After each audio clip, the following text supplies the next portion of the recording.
I'm your host, Graylin Brian. Thanks. And I'm your host, Kimber White Dupree. Good morning, y'all. J. Nope. I Mm-mm. caught myself.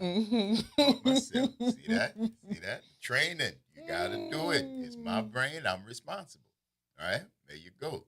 That's Jared Mm-hmm. and Jasmine Mm-hmm. on the other side of the square. Indeed. J square. J square. No way next Not the definition. There other. you go. There you All go. right. It's a beautiful thing.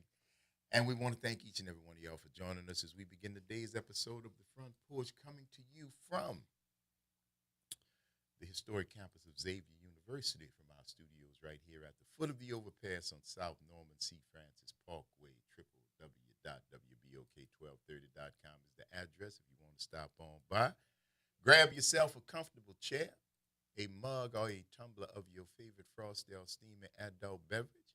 Mind your manners, though. Say good morning, holler at your people, and kick it with us for the next 3 hours as we continue to examine this world through a 504 focused scope. And of course, the number one top ranking way we love to hear from each and every one of y'all is the WBOK Talk Line. 504 582 9422 is the number. Holler at your people, let us know what's going on, Kimba. Hey, Uncle Gray. How you feeling? I am great. Good. I have so much greatness in news and stuff to share that lean itself to what we do here on the front porch. I can't wait to share. And yes, I'm feeling very great. How are you today? Oh, baby, vertical. And amongst friends, maybe. And amongst friends. You already know. I'm a simple man. I come from simple people. Mm-hmm. It's the little thing. Indeed. It's the little thing. Indeed. Get you up in the morning. That's it. That's I got the rest. That's the Thank you, boss. For sure. For sure.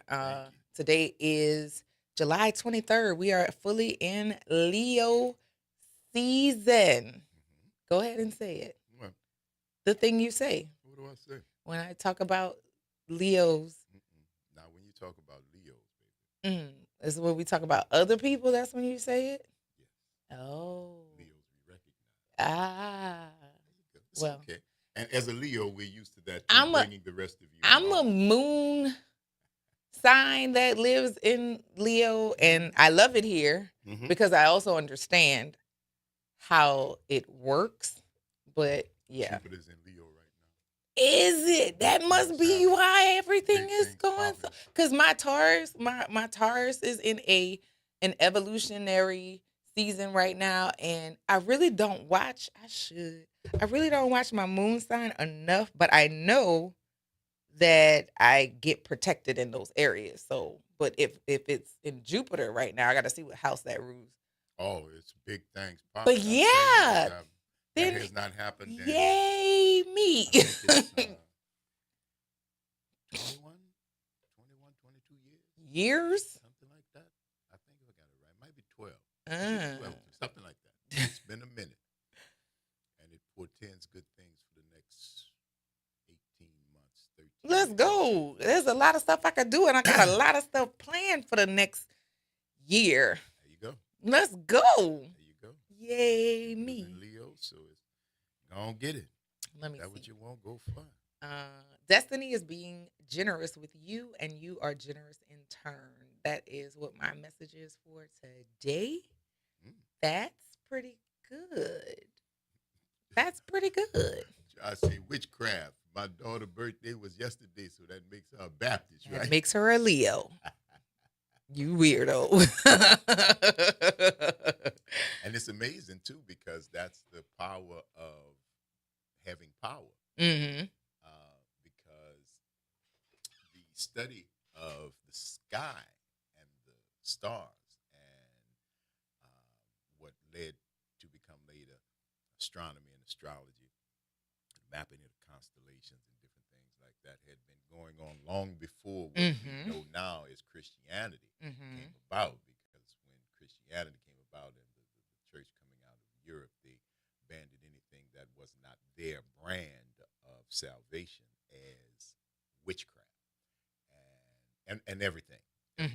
Everything that was not theirs, sounds familiar, doesn't it? Everything that was not theirs was wrong, vilified, and made to be bad and ugly. but Mhm. it preceded it because And we're going back to it. A hey, lot of listen, people. keep I came up in it, but a lot of people are going like, well, maybe there's something to it. There- Well, there- yeah.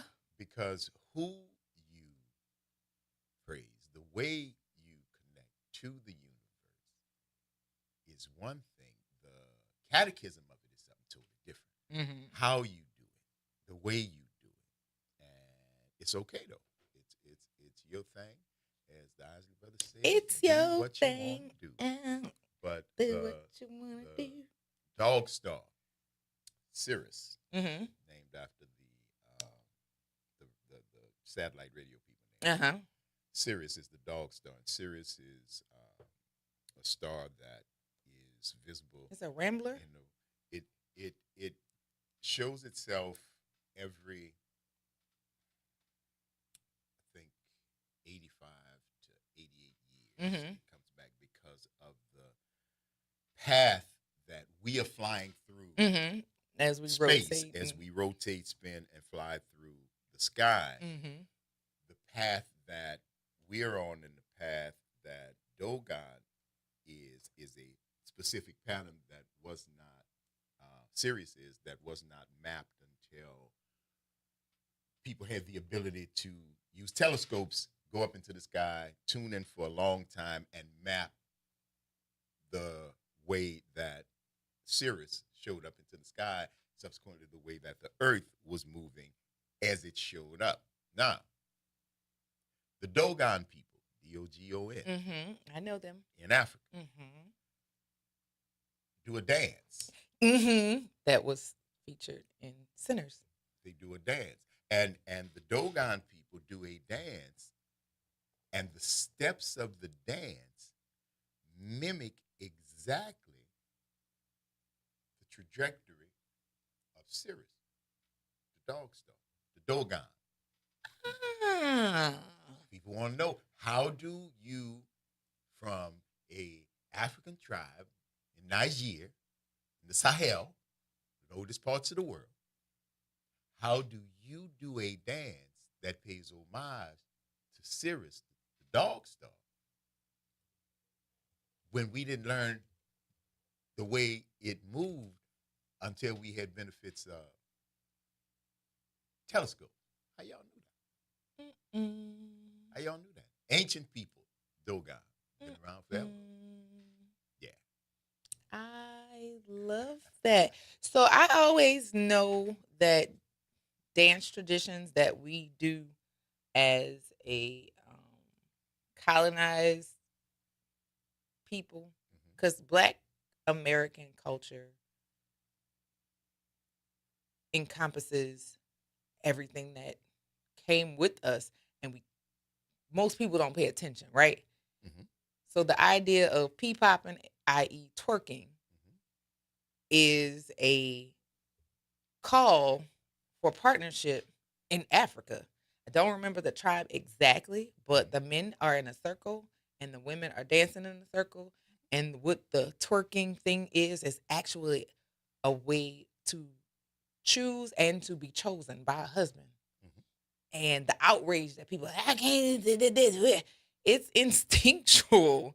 And if you would go beyond the first thought and go into like, well, why is this, why do all peoples of that lineage go to that? Because we were doing that long before the baby of America, or even Europe, New Orleans, because it was or the power. Louisiana.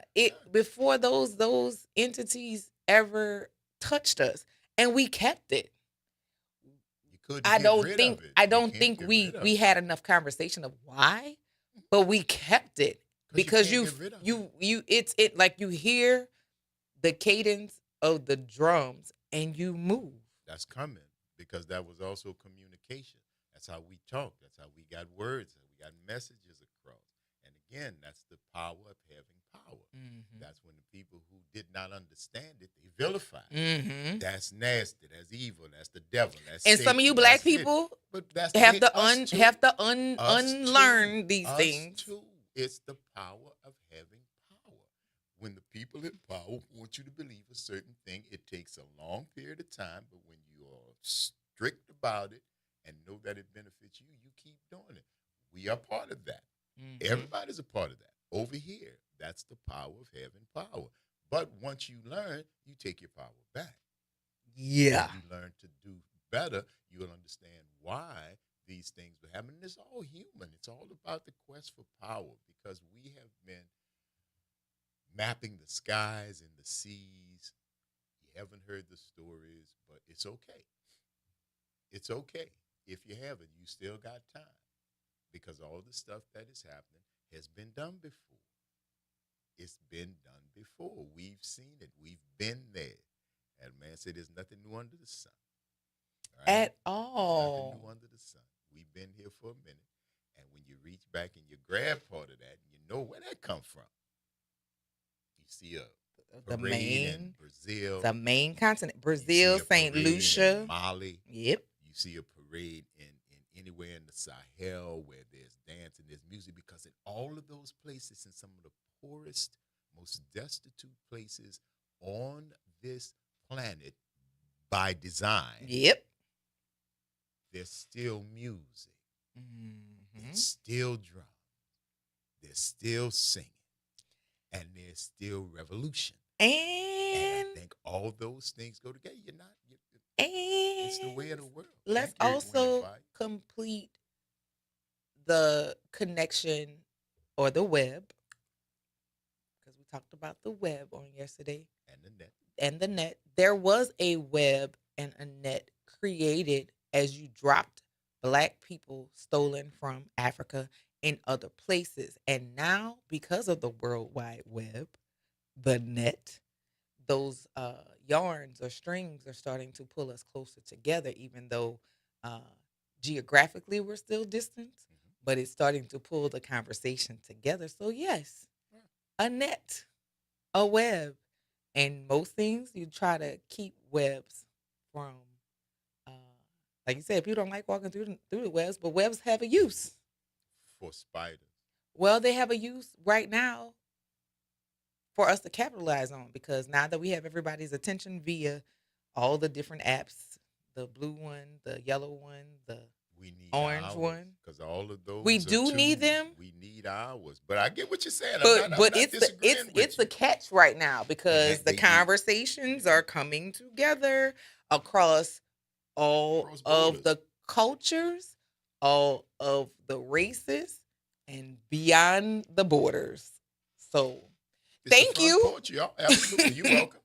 WBOK is what New Orleans is talking about. All day long. Don't go nowhere. We're going to take this quick break, and we're going to see you on the other side.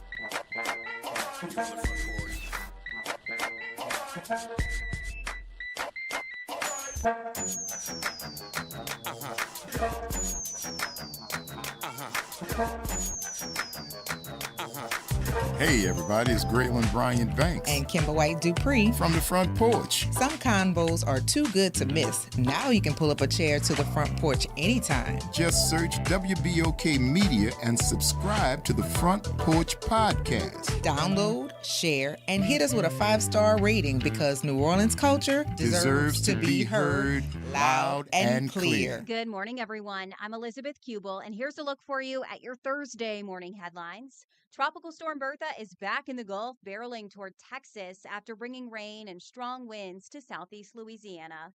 This morning, the Rosenwald Recreation Center will close as a shelter at 8 a.m. It'll then resume normal operations and be available as a cooling center. In other news this morning, criminal charges against Louisiana Attorney General Liz Murrill are dropped. Now, she and Governor Jeff Landry are taking aim at New Orleans officials, calling the indictment politically motivated. Murrill also says she would like to see a federal investigation. She specifically accused Orleans Parish DA Jason Williams of playing a role. Murrill and Landry say they believe the case was dropped to make sure records are kept secret. Now, remember, this all stems from letters that Murrell sent to New Orleans officials about the clerk of court position that a grand jury claimed warranted felony intimidation charges. And that is a look for you at your headlines. Throughout July, Louisiana residents get half off general admission to the National World War II Museum. Take advantage of 50% off and beat the summer heat at New Orleans' #1 attraction. Don't wait. Plan your visit at nationalww2museum.org. Climate Hope NOLA presents this month's climate keyword, adaptation. Climate adaptation means preparing our communities for stronger storms, hotter days, flooding, and rising water.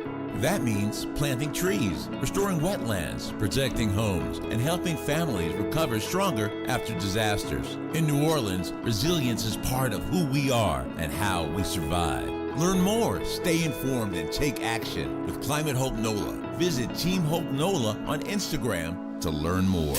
You're on the Front Porch with WBOK 1230 AM.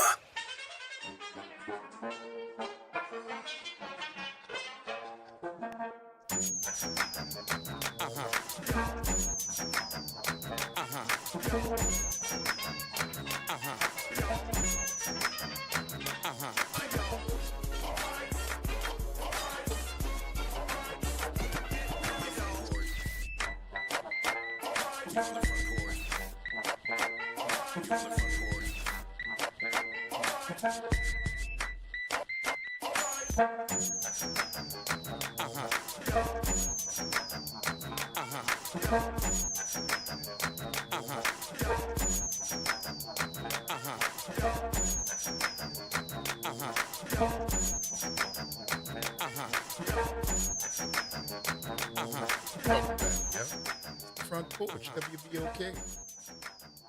I'm your host, Greg Brian Banks. And I'm your host, Kimber White Dupree. Hey, y'all. Yeah, that's Jared and Jasmine on the other side of the glass, bringing it to you right here on this Travel Thursday. All right, and the song musical. We have not dropped the clues yet. Have not. No. Sonic Breadcrumbs will be coming. Yes. So don't stress yourself out. You're okay. Don't get all nervous thinking you might have missed it. Everything is fine. It's coming along. Indeed. 504-582-9422. Good morning, Elwin. Good morning. Good morning, Kim. How you doing, Kim? I'm actually doing very good. How are you today? I'm doing just fine. How you doing, Braylon? Yeah. So, Braylon, let me tell you how this political mess started. Which political mess are we referring to? This political mess between Which one? The city and the state. Okay. This mess started with the mayor, the one who wanted to run for mayor. She wanted to get caught up in she wanted to catch the ex-mayor and the cop. She minded the ex-cop and the ex-mayor's business. Okay? This started with racism. Because here's the thing. She wanted to get that job, and so she did what she had to do to get it. Now she didn't got caught up in it with the attorney general and the governor, and now she got to play hardball to get out of it. Okay. You see what I'm saying? No. When racism is a mother, I'm gonna put it to you that way. And Calvin Duncan got caught up in the middle by him winning the race, and whoever's the attorney, I can't think of his name. You know who I'm talking about. No, we He don't. got caught up. DA? Huh? The DA? Yeah, the DA. He got caught up in the middle too. All right. This is nothing but racism here. This is racism. And if I was one of the NFL owners, I would not vote to come to this city with the Super Bowl. Because you know why? I wouldn't want to get caught up in this, because this is nothing but a mess. And I would keep my team out of this. If they win, whoever wins the Super Bowl, I would not want to get caught up in this, because this is between the mayor and the governor. And now it then backfired on the recent mayor. Now she don't like it. Okay? what I'm saying is, what goes around comes around. All right. And she got caught up in it. She got caught up in it, and she was trying to set as a trap for Kentrell, but now she got caught up in the trap. I hear you, And cousin. I hear you. It's a political trap that she caught up in. And Liz Merle, let me say it this way: she got to play hardball, and Liz Merle is swinging the bat. Okay. All right, bro. Yeah, you're right. All right. I don't really. Good point, baby. Yeah. Okay. All right. Well, thank you for that. All right. Bye, Kim. Have a good day, man. Talk to you later. We'll be here. I'm sure we will talk to you later. I'm sure we shall. All right. All right, later. Later. Yes, indeed. What? So, man. It's a karma. What? Basically is what he was I saying. get the round. I get Basically. some. Yeah. It was all, and the whole some thing of it was karma. I recently posted something about karma, and the one thing that I know about it is that you might get away for a little while, but I know karma is waiting to dog walk you. So because you get what is listen. It's not really karma. It's you. Yeah. Karma gets the blame. Yeah. Karma gets You the put blame. this You out did that. and it returned. You did that. Anybody, not just the people Yeah. who might happen to be talking about right Yeah. now. I'm just talking about karma in general. Right. Karma is just a term. You get back what you put out.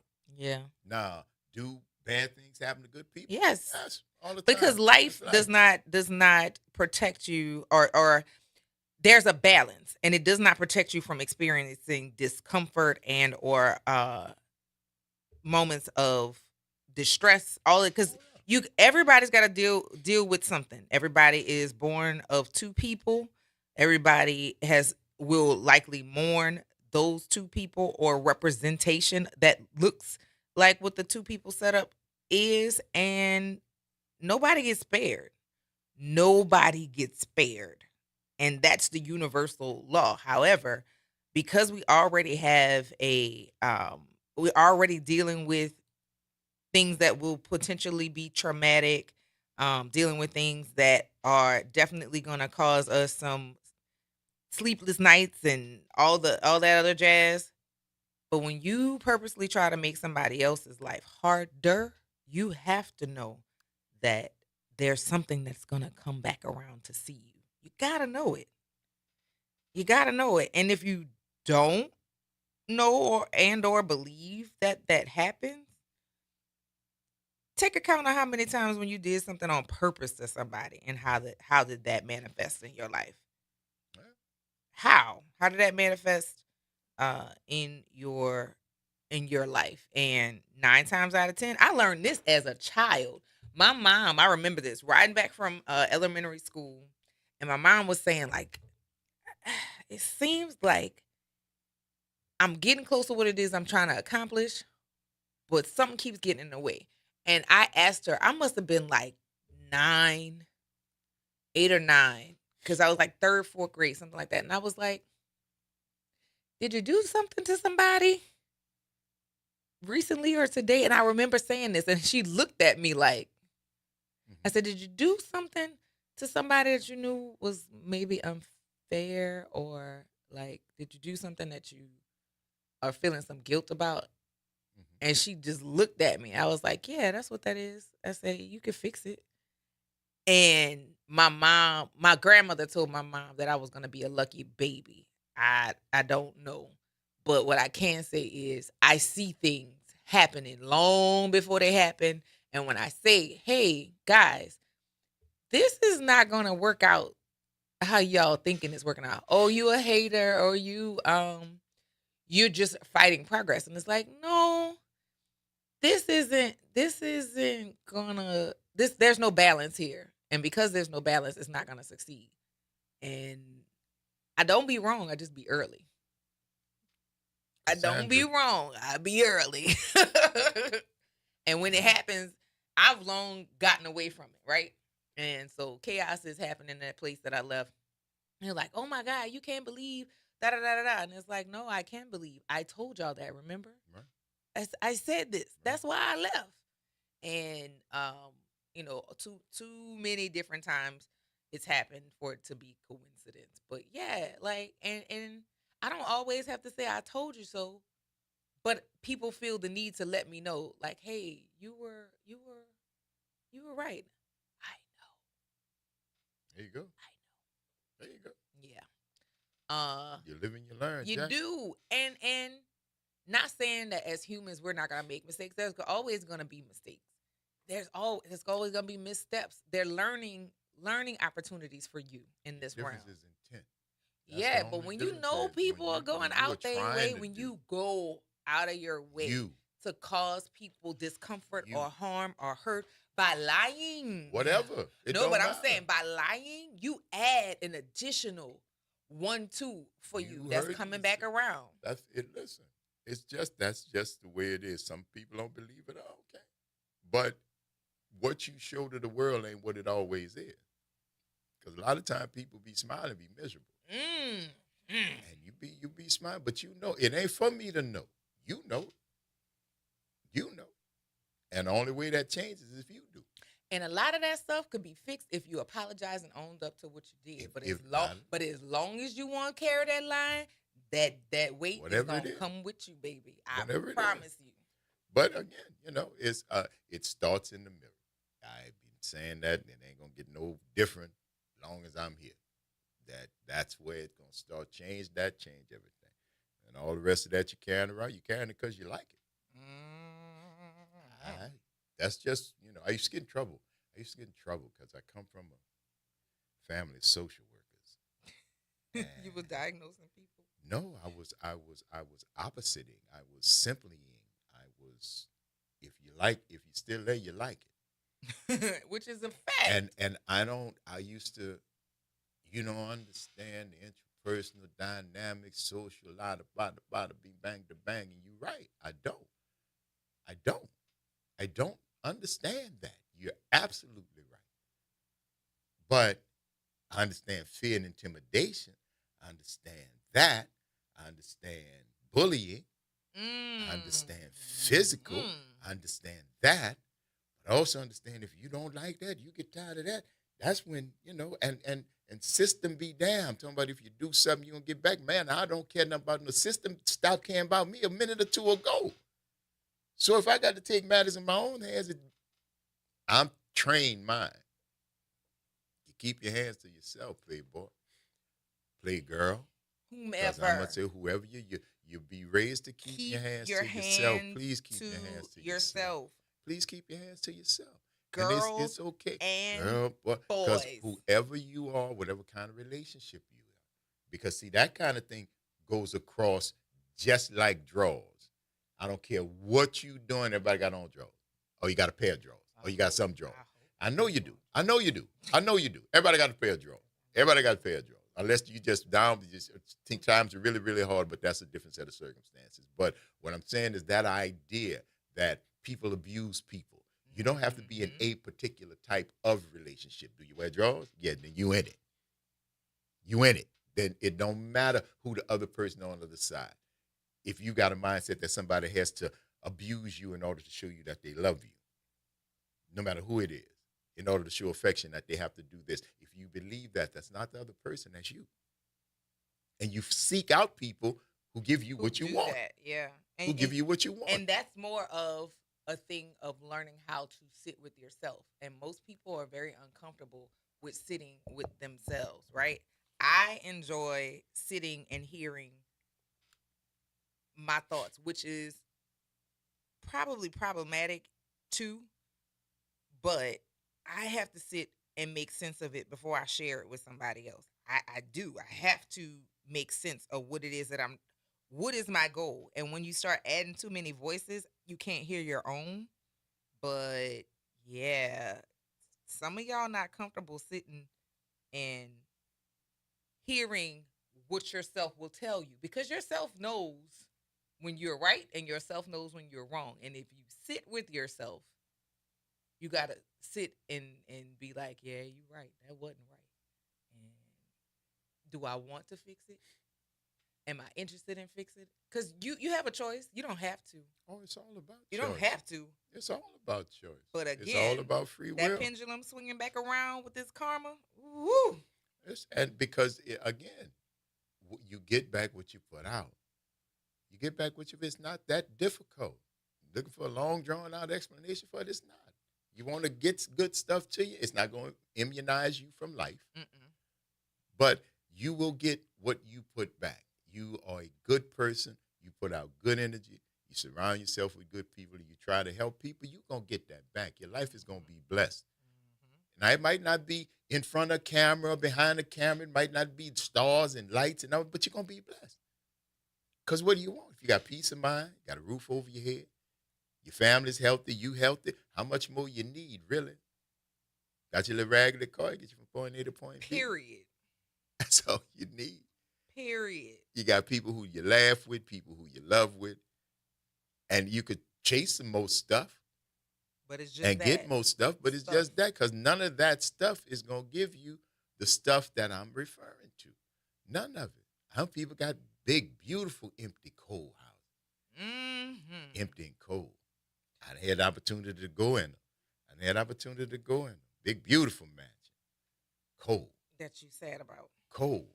Sad about. No laughter, no love. Where's no? Now, maybe at one time there was. Maybe no joy. Not that I could feel. Not that I could feel. And that's not to say that there was never joy in this place. Times change. People change. There may have been a house full of kids at one time when there was laughter and stuff. I don't feel any of that right now. It's beautiful now. It is beautiful. Artwork, high ceilings, plaster, all the stuff that say New Orleans, say nothing but money. But cold, man. You walk in there and you can smell the misery. And well, you can smell the money for sure. You can smell the money, but you can smell the misery. It's just cold though. It's just it wasn't like going in that tourist place where that lady killed the slaves downtown where they got the house that they've reserved. that place. But the mean, the sadistic, that place. No, I know, but that place got an evil vibe. This place was just cold. It's like it's beautiful, but there's nothing here. I've been in 3 rooms in the project that's full of life, full of joy. Been in doubles. That's the same way. Also been in very nice doubles. That was cold too. Yeah. Who's in them? It ain't the properties. Who's in them? And what's in the people that are in them? Is there laughter in them? Is there fun in them? Is there joy in them? No. You probably won't have any in the house. If it's not in you, there probably won't be any in the house. I don't think Amazon sells that yet. 504-582-9422. Good morning, Pop Jones. How you doing? Hey. Good morning. How you doing, Kimberly? I'm doing fine. How are you this morning? And Uncle Grayler? Doing good, right, Pop Jones. And yourself? I'm doing wonderful, man. Yes, Good sir. To hear it. Look, I heard my boy, Orwin, look like he took all my stuff, what I wanted to ask. But anyway. Yes, sir. I wanted to say this. I know a lot of people don't believe in Satan and the devil, but I do. It's just evil. Well, that's where it come from. Okay. I believe you can't trust people that's evil and of the devil. They say they're going to help you. If you believe that, I'll sell you that bridge and put your name on it. You cut them a good deal, huh, Pop? Just make sure the lights pretty. That's all the people be looking for. They'll tell you anything. helping you. They'll tell you you ain't nobody. You ain't nothing. You ain't doing nothing. That's what their message is to you. So you could think nothing of yourself. You ain't contributing nothing. And they could take your dreams away from you and tell you ain't contributing nothing. You ain't doing nothing. Yeah, that's what that may be the picture that they're trying to paint, Pop, but you ain't got to walk in that museum if you don't want it. No. Where that picture at, you ain't got to watch that. because that's not who we are. That's who they'd like us to be. No, I've always said, Grayling, that we could solve a lot of our problems yesterday. Right here, right now. Don't even listen to them people. Because it don't mean you're no good. And they show you. That's right. They show you don't mean you're no good. Right in your face, Pop. The people that support them, it don't mean them no good. Right in your face. Uh-huh. Well, who do they mean that they're good to? Themselves. The one they see in the mirror. The ones that look like them. Us against them, Pop. That's what they got. It's us against them. That's how they set it up. That's how they want it to be. Now, the rationale behind that, I don't know, man. Maybe some people just like to fight. But who falling for that foolishness, Grayling? Unfortunately, Pop, still too many people. But slowly but surely, the veil is coming off, Pop. Slowly but surely, people are starting to see, because the fascism that you are seeing guys in patriotism is a very thin veil. People see through that. You can't tell people to be afraid of fascism because you're being fascist, right? You've got a whole government entity that is trying to find Antifa, anti-fascist. That's what Antifa means. Turn your radio down, Pop. Pop, turn your radio down, Pop. There you go. Oh. You getting there? There you go. Got it. Turn down a little bit more, Pop. There you go.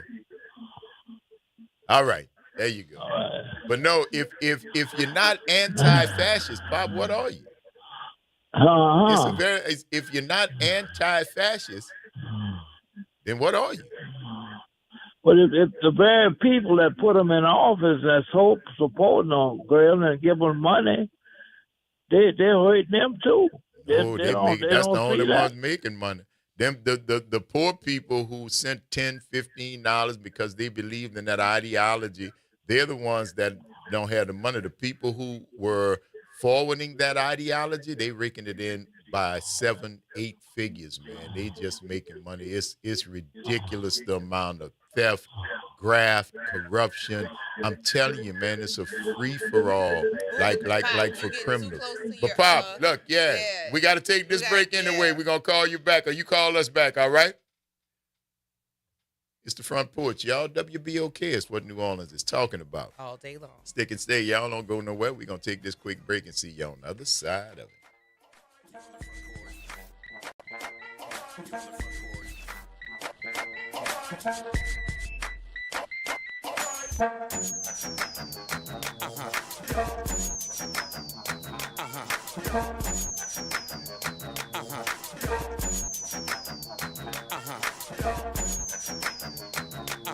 This is your news update for WBOK from WDSU. For all your news and weather, watch WDSU News, New Orleans' leader in live, local, late-breaking news. Today at noon and 4 p.m. Tropical storm Bertha out of our area, but will make landfall in Texas later today. We are going to see a few scattered showers throughout the day. Some of those could be on the heavier side. Also, gusty conditions, 25 to 45 miles per hour. Minor coastal flooding is still expected.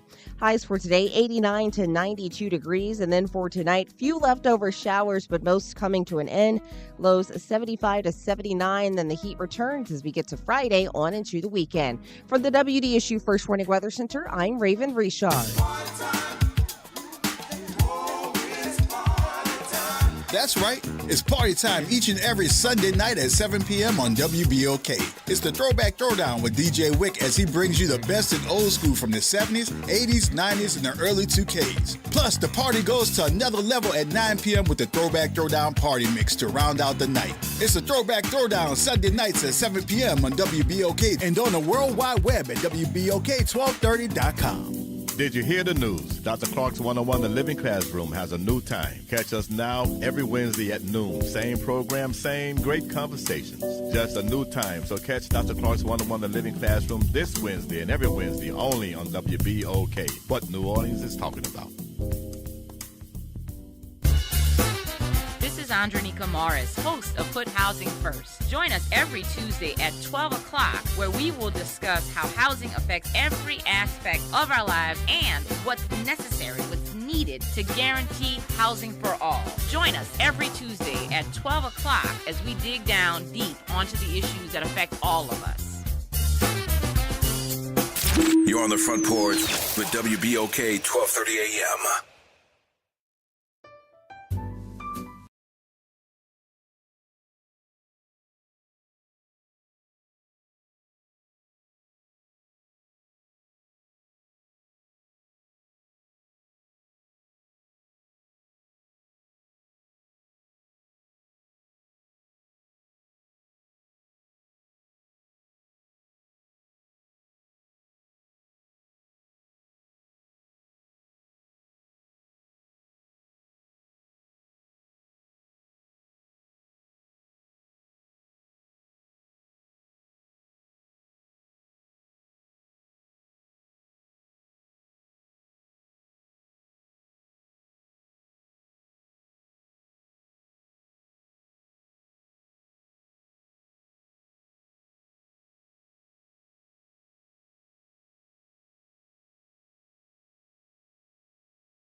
Welcome back to the Front Porch here on WBOK.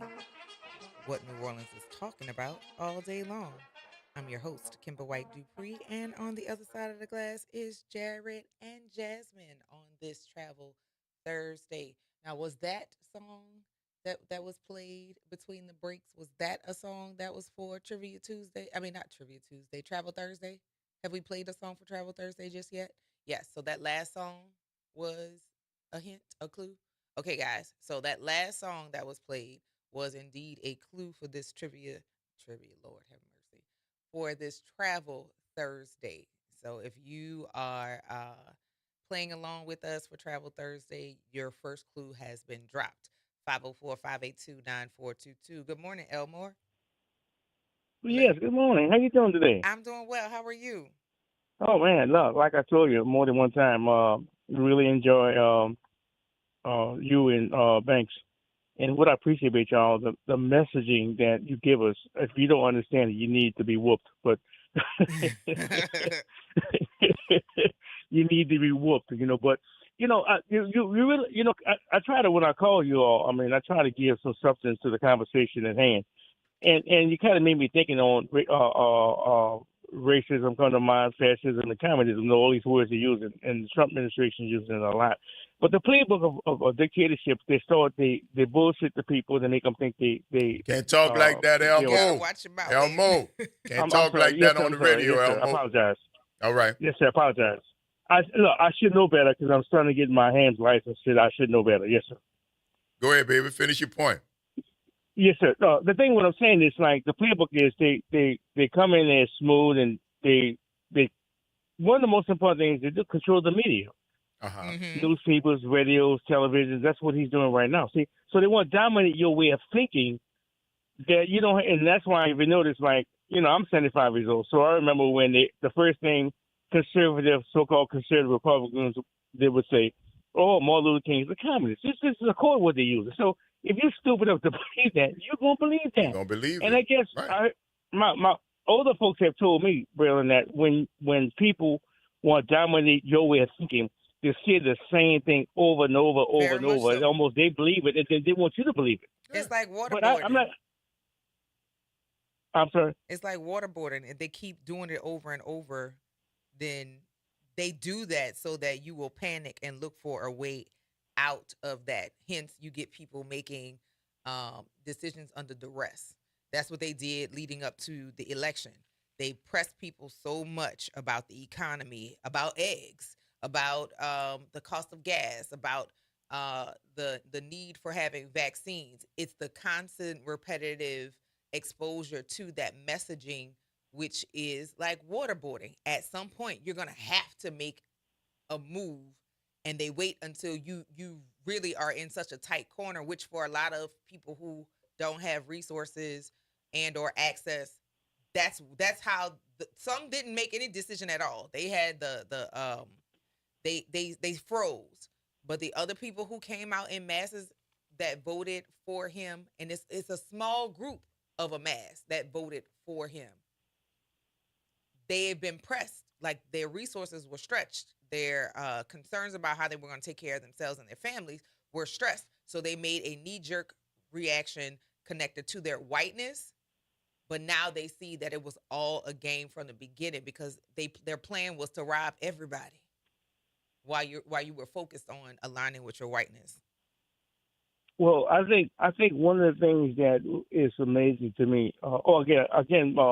Banks, apologize, cussing, because a second time, I know better. I'm studying my license, my FCC license, hand license, so I should know better. I apologize again, brother. No worries, cuz. We appreciate it. We respect your passion. Yes, for sure. Appreciate you calling, Elmo. Have a good one. All right, thank you, baby. buddy. All right, thank you, miss. Yeah, you're right. Take it easy. Have a good one. You're tuned into the Front Porch, y'all. WBOK is what New Orleans is talking about. All day long. Don't go nowhere, y'all. It's Travel Thursday. We're going to take this quick break, and we're going to see y'all on the other side of it.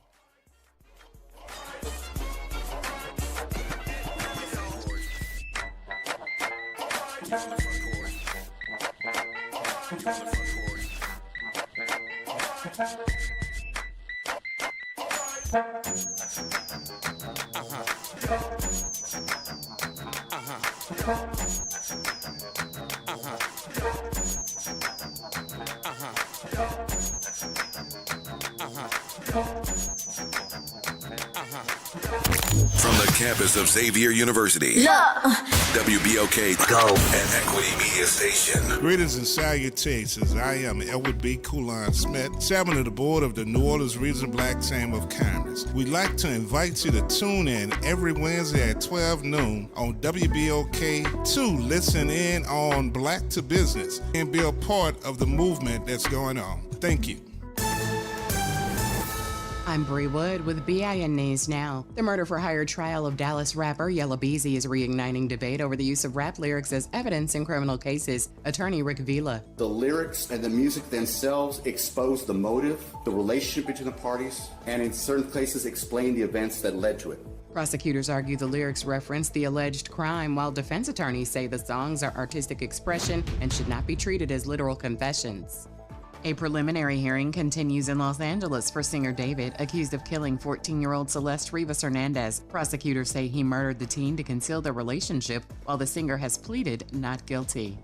And Universal Pictures has set an August 6, 2027 release date for Snoop, the upcoming biopic about rap icon Snoop Dogg. Outer Banks star Jonathan Davis will portray the legendary artist. Get BIN News Now, on demand 24/7 on the iHeartRadio app. You're on the Front Porch with WBOK 1230 AM.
Welcome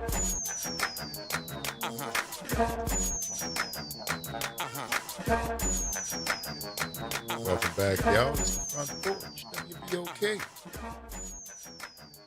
I'm your host, Graham Brian Banks. And I'm your host, Kimber White Dupree. Hey, y'all. Jared and Jasmine on the other side of the glass, y'all. Thank you for rolling with us on this Travel Thursday as we are entering into the second hour of today's episode, continuing from the idyllic campus of Xavier University from our studios right here at the foot of the overpass on South Norman C. Francis Parkway.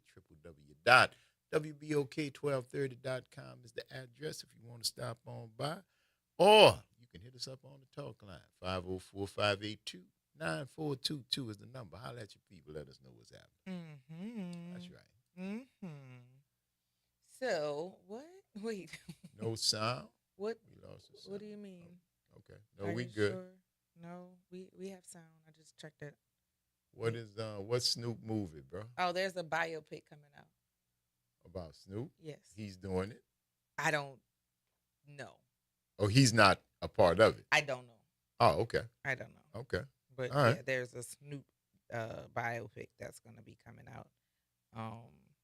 I don't remember when they said it. Just played the commercial for it, but yeah. Okay.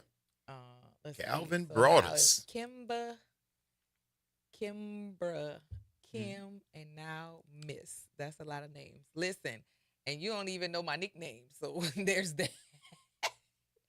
There's that. But yeah, I was telling you about good news, good stuff. Yesterday, I went to my doctor's appointment, who was also my mother's doctor as well. Okay. And that's the doctor I talked to about all the menopause and the perimenopause and all of those things. Right on. And so he tested my hormone levels yesterday. I gotta pull it up and see what they say. But I am 49 years old, and my mother had diabetes. She was diagnosed at the age of, I think, 26. And I'm 49. I'm not diabetic, nor do I have high blood pressure, nor do I have high cholesterol. And all of that has to do with choices, because most of my first cousins are indeed diabetic. When we talk about go see about yourself, and I think Doc Greg, get move it, get help, get fit. Yes, all of those things, all of those choices that I started making young. Until just stopped eating pork, like about 18 or 19 years old, because I noticed when I eat it, it gives me a headache. Staying away from it, I know for a fact has given my cardiovascular system a break. Okay. Because every time I would eat it, I would get a headache, and it would feel like things were tightening, like stuff felt tight on me. My skin, not my clothes, like my skin would feel like it would tighten up. And then with regard to how I eat and how often I eat, and, I'm always talking about food, mainly because the foods that I stay away from, or the foods that I make sure that I eat, help sustain me and keep me from having illnesses that have plagued my family for at least 3 generations. My maternal grandfather and grandmother, both diabetics. All of my mom's siblings, all diabetics. All of them except one aunt, all had kidney issues and or other physical issues because of diseases that are in our genetics. But choices can make a huge difference. Making all the difference in how your quality of life is. So noticing and actually listening to your body when it changes, or even when your mind starts making, you'll hear the whispers. It's like, should you have the extra one? Like, you're and right. y'all talk yourself, you Like, agree you're right, with I it. shouldn't. It's just like a lot of y'all take bad advice. Yeah. Y'all take bad advice all the time, knowing it's bad advice. Yeah. You seek it out. Yeah. Because you want somebody to tell you it's okay. You don't want to just do it on yourself, so you could always not have somebody to blame. Right. See? Now, if you come to me and I say no, you don't want to just come to me. You're going to go keep asking people until somebody give you the answer that you want.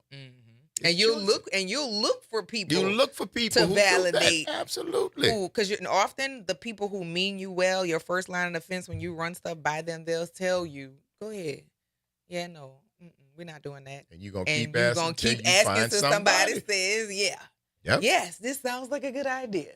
And you say, "See, I thought so too. So now I'm gonna go do it."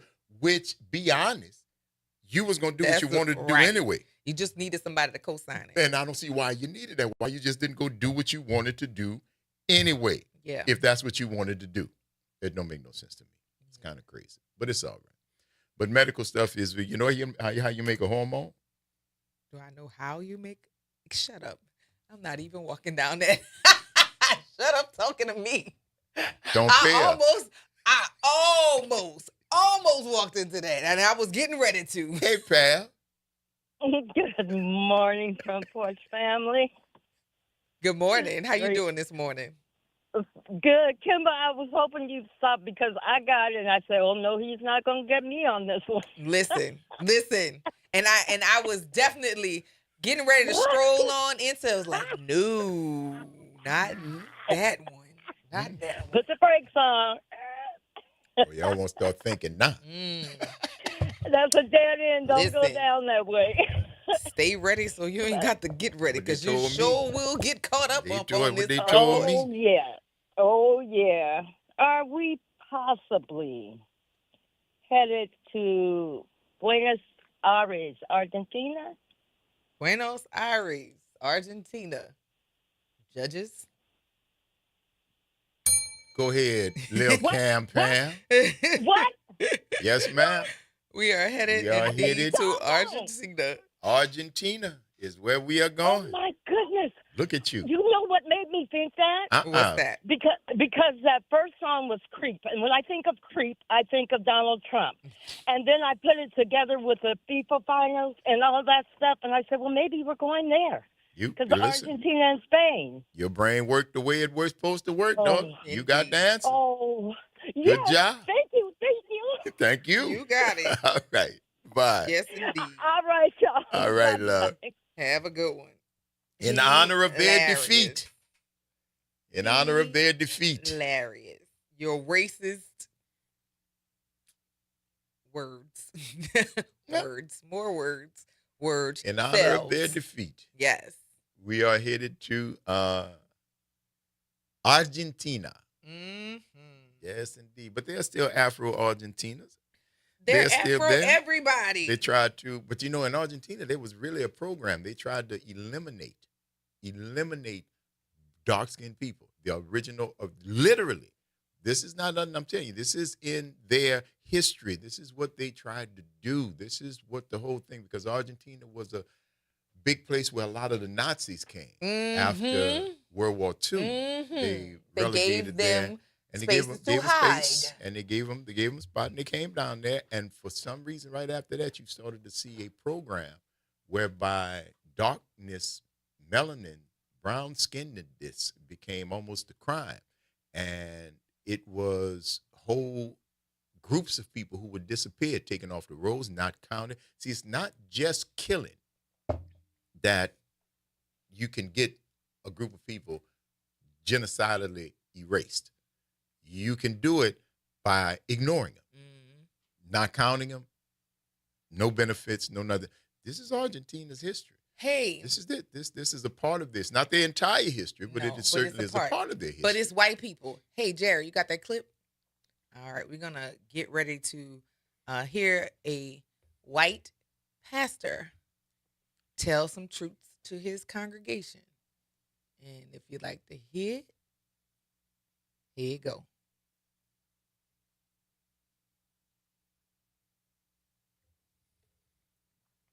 Maybe not.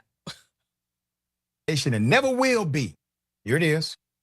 Pastor says the truth, the whole truth. Says America has never been a Christian nation and never will be. Here it is. There has never been a Christian nation. You don't live in one now.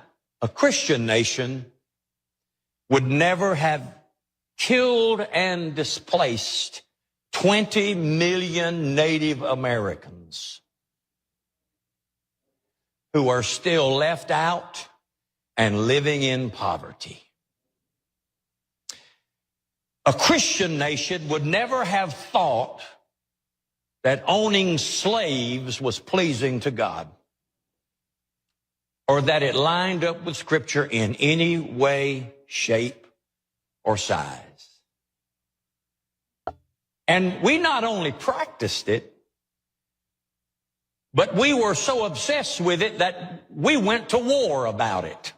We had a civil war.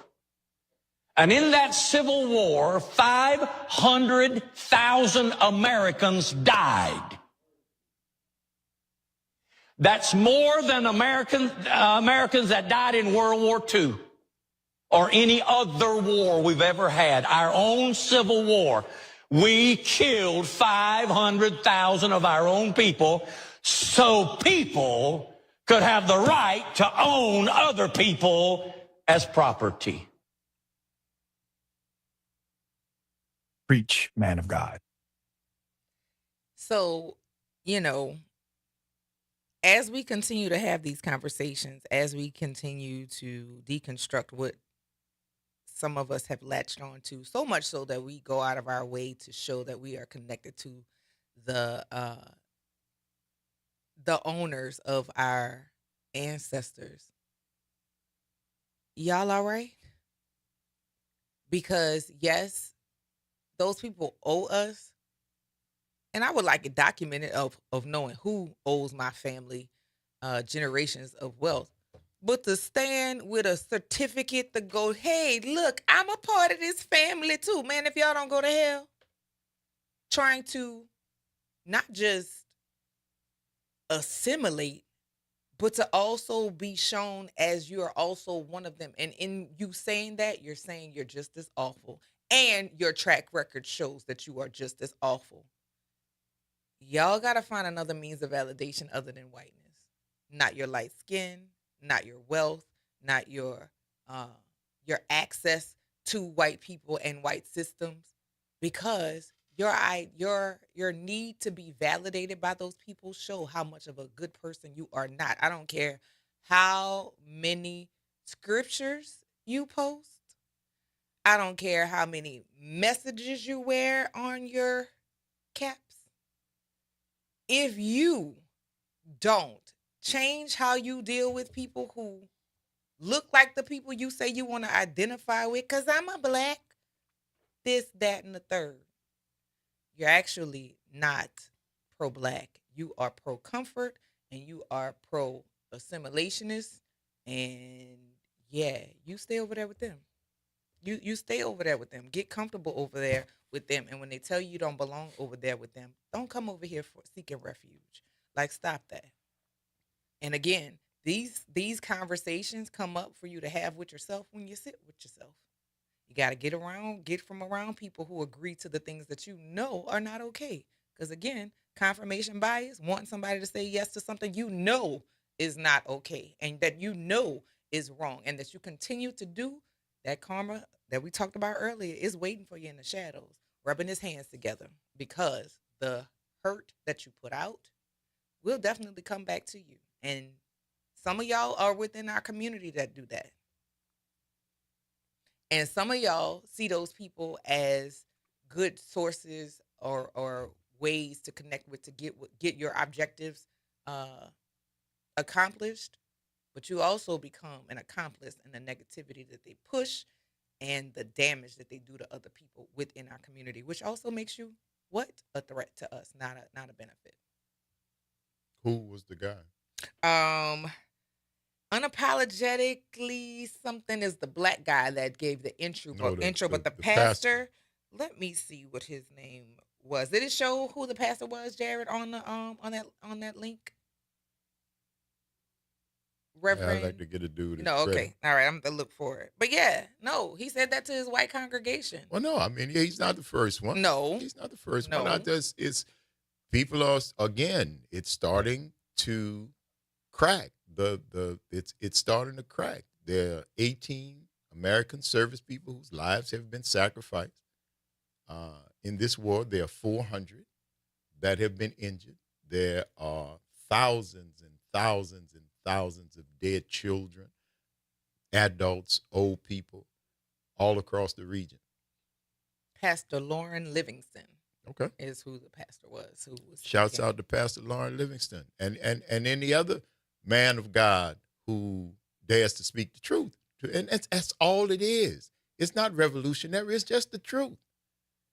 It's just the truth. Now, is it his opinion that this has never been a Christian country? Yeah.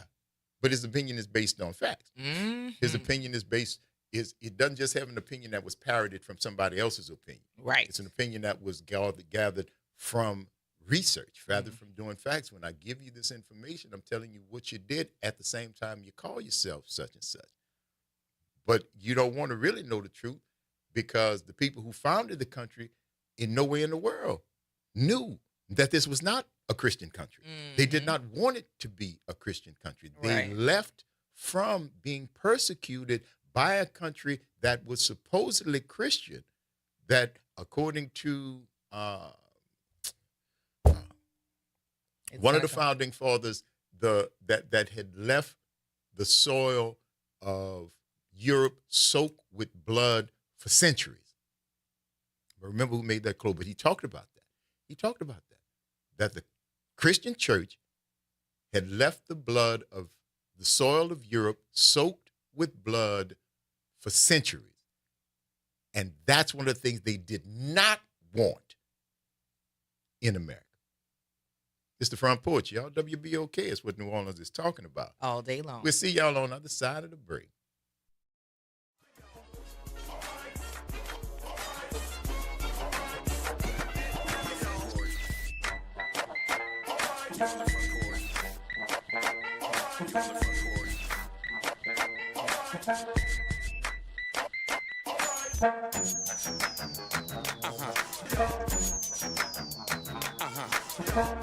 On Auto Trends with JeffCars.com, here's a snippet of some of what we cover. GPS pioneer Gladys West. We worked long hours computing trajectory orbits and satellite orbits, trying to get the data and everything correct enough. Auto analyst Mark Bland. 14 new vehicle deals that happen in this country out of every 100 that women don't have a fingerprint on. To tune in, check out Auto Trends with JeffCars.com, Saturdays at 4 p.m. on WBOK, what New Orleans is talking about. Good morning, everyone. I'm Elizabeth Kubel, and here's a look for you at your Thursday morning headlines. Tropical Storm Bertha is back in the Gulf, barreling toward Texas after bringing rain and strong winds to southeast Louisiana.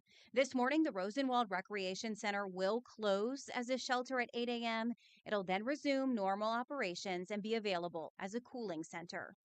In other news this morning, criminal charges against Louisiana Attorney General Liz Murrill are dropped. Now, she and Governor Jeff Landry are taking aim at New Orleans officials, calling the indictment politically motivated. Murrill also says she would like to see a federal investigation. She specifically accused Orleans Parish DA Jason Williams of playing a role. Murrill and Landry say they believe the case was dropped to make sure records are kept secret. Now, remember, this all stems from letters that Murrill sent to New Orleans officials about the clerk of court position that a grand jury claimed warranted felony intimidation charges. And that is a look for you at your headlines. AURN News. A recent economic survey by CNBC shows Americans are not hopeful when it comes to the future of the economy. The All America Economic Survey found that among 1,000 registered voters surveyed, 61% said they were pessimistic about the economy right now. CNBC noted that this is the highest percentage since December 2023, when the country was just emerging from pandemic-era inflation. And when it comes to whether things are getting any better, the numbers are not encouraging. 41% said they expect the economy to get worse, compared with 29% who expect it to improve. Americans are also making changes to their lives in response to higher prices. In the poll, 47% said they are cutting back on essentials like medical care and food. So who received the blame for the rough economy? President Donald Trump. For AURN News, I'm Jamie Jackson. Some things can steal your sunshine. Ugh, I just got my hair done. Sorry, the cooler's broken. Anyone see my flip-flops? Anyone? But COVID-19 can steal a lot more. I just took a COVID test. Ugh. Prescription medications for COVID exist. If you test positive this summer, ask your doctor if they're right for you. Visit Pfizerforall.com/COVID-19 to learn more. Sponsored by Pfizer. This is the story of the one who keeps multiple buildings running smoothly day after day. Plumbing that flows, HVAC that hums, cleaning supplies that keep surfaces sparkling. That's why she counts on Grainger. With easy reordering online and 24/7 support, Grainger helps her keep the products she needs on hand. So shelves stay stocked and buildings stay ready. Call 1-800-GRAINGER, click Grainger.com, or just stop by. Grainger, for the ones who get it done. Some things can steal your sunshine. Ugh, I just got my hair done. Sorry, the cooler's broken. Anyone see my flip-flops? Anyone? But COVID-19 can steal a lot more. I just took a COVID test. Ugh. Prescription medications for COVID exist. If you test positive this summer, ask your doctor if they're right for you. Visit Pfizerforall.com/COVID-19 to learn more. Sponsored by Pfizer. Point! Hey, you okay? You don't normally miss those shots. Ugh, I just haven't been as regular lately, and it's making me feel sluggish. You should try Metamucil. It's been a game changer for me. Metamucil's plant-based psyllium fiber helps trap and remove the waste that weighs you down. Ace! You're moving better than you were last week. Definitely. Metamucil keeps you moving. These statements have not been evaluated by the Food and Drug Administration. This product is not intended to diagnose, treat, cure, or prevent any disease. Learn more at metamucil.com. Making a difference in the community. WBOK 1230 AM. You're on the front porch with WBOK 1230 AM.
come on now, and what happened? That's to justify their bigotries, and that's what we're seeing. That's why I always talk about this one faith that I've been talking about. A guy just got convicted. They put that word Jesus Christ in there, and just as racist, homophobic, sexist, anything you think of, that's bigotry, and in it, I'm talking about the Mormons. And also many of them, not just them, just any of them that do that kind of stuff, and it comes upon you. It comes back upon you when you do all that bigoted stuff towards people. And I remember seeing that with that minister. I saw the video clip of that minister, what he said, and he was so right. I said, it's too bad these other ministers couldn't do sermons like that. And he spoke to the right people, the ones that, the privileged, the ones who've been privileged. They needed to hear that sermon, and he's talking about you. And he knows too well, knowing where he comes from, and realizes all these things. And to segue, you were just talking about Argentina. Mm-hmm. My father and I got a chance to watch the World Cup championship of Argentina when Spain beat them 1-0. I got a chance. I sat there this past Sunday and watched. My father and I did, and the Argentina team. They were looking at Lionel Messi. He's their superstar in soccer. He's like LeBron James to basketball, and what he is to soccer. And they acted real ugly during the match and after the match. They wanted to fight, and I looked at that, and there's a young man that's on the team. He's black on Spain's team, Lamine Yamal. If you ever look at him and look at a picture of legendary Grambling coach Eddie Robinson. Man, I told Dad about it because Coach Robinson's son and my father were roommates at Grambling. Looked like Coach Eddie Robinson and looked like Eddie Robinson Jr. And I got on the phone and called Coach Robinson's grandson and Eddie Jr.'s son, Eddie the Third. I told him, hey, I said, you have a relative with Spain. He said, yeah, I'm very aware of him. He said that guy is. He said because he has two children that played soccer, and he's very well. When I brought it to his attention, he fell out laughing. He said there have been others that have said that, and Dad looked at him and he said he could blend right in with the Robinson family. And you see this other guy, Nico Williams, Arthur. He's from Ghana because I think Yamel's family is from his dad. Yamel's father's from Morocco, and his mother's from. I forgot which African country she came from in Guinea. Mm-hmm. She came from Guinea, and that's what happened. To see Argentina, that stuff that they did, they have a racist. Everybody said they're glad they lost because they have a racist history there, and that's why Trump loved them so much. And you see what that idiot did? It was looking great, and all of a sudden the FIFA. They pushed him off telling the him, stage. come off stage. They got him off come the off stage, man. And the confetti shot up while he's standing there. I said, wait a minute. That was the best part of the World Cup, man. That was the best part of the World Cup. My father and I looked at each other. Dad said, he said that was the best thing he had done. He was putting the medals on. Then all of a sudden he did that. Yeah, my man said, no, you got to get off the stage, man. And then they booed him, man, when he came out there. Him too. They booed him. They booed him. Yeah, and it's funny, man. All these winners, all these folks in an administration, man, they living behind walls. They living on military bases, and they living with armed guards and stuff like that. If you're doing that great, why are you so paranoid? Oh, yes, exactly. And another person that came from Argentina, the past Pope came from Argentina, Francis I. He was Argentinian. Yeah. Okay. Yes. Yes, indeed, huh? Well, thank you for that, Chuck, huh? Appreciate it. Always a pleasure, my friend. All right. It's always great conversing with you all. You all take care down there. Stay cool as well. Yes, we're going to try. Do our best. All right, Chuck. Hide up here. Okay. All right. Later, man. Yes, indeed, bro. Earl said he took a medal for himself. Did he? That's fine. Dude, Did he? Listen. Wow. You just put more tariffs on Canada. Mm-hmm. Right? Mm-hmm. But when you look at what he put the tariffs on, he put tariffs on flower bulbs. He put tariffs on dairy, some specific dairy items coming out of Canada. And I think stuff that is like less than 1% of their entire GDP, which it's symbolic, in other words. It actually means nothing in the grand scheme of things because of the things that he could have done, like electricity, like the fertilizer essential that they get from Canada, 75% that American farmers use, they get. And the thing about it is, because of all the bluster and talk about allies, they're gone. They are now establishing trade with other countries. Canada specifically is going to India, right? And I don't know if you understand that the world's going to keep moving because of what America did. When you were really in charge, you made it so that money was necessary to keep the wheel spinning. People learned that.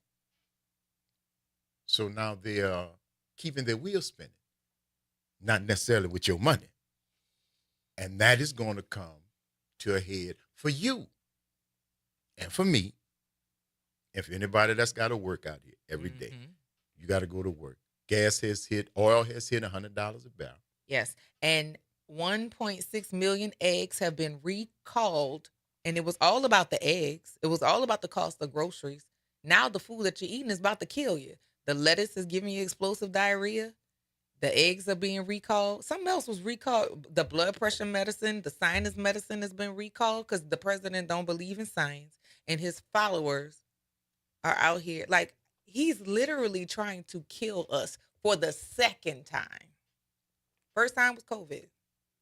This is the second time that he has decided to go along with his cronies to kill us. And for those of y'all who are still supporting him, you are evil. And I want to say this. You are evil because the racism wasn't enough. The misogyny wasn't enough. The anti-Christian behavior wasn't enough. The fact that your grocery bill has now skyrocketed. And he did that publicity stuff where he went to the grocery store and threw $100, $200 at somebody when that did not even cover the bill for the few items that they had. But we still got you weirdos talking about he's a good president. And you can't justify how. And you are recognizing that you are uncomfortable.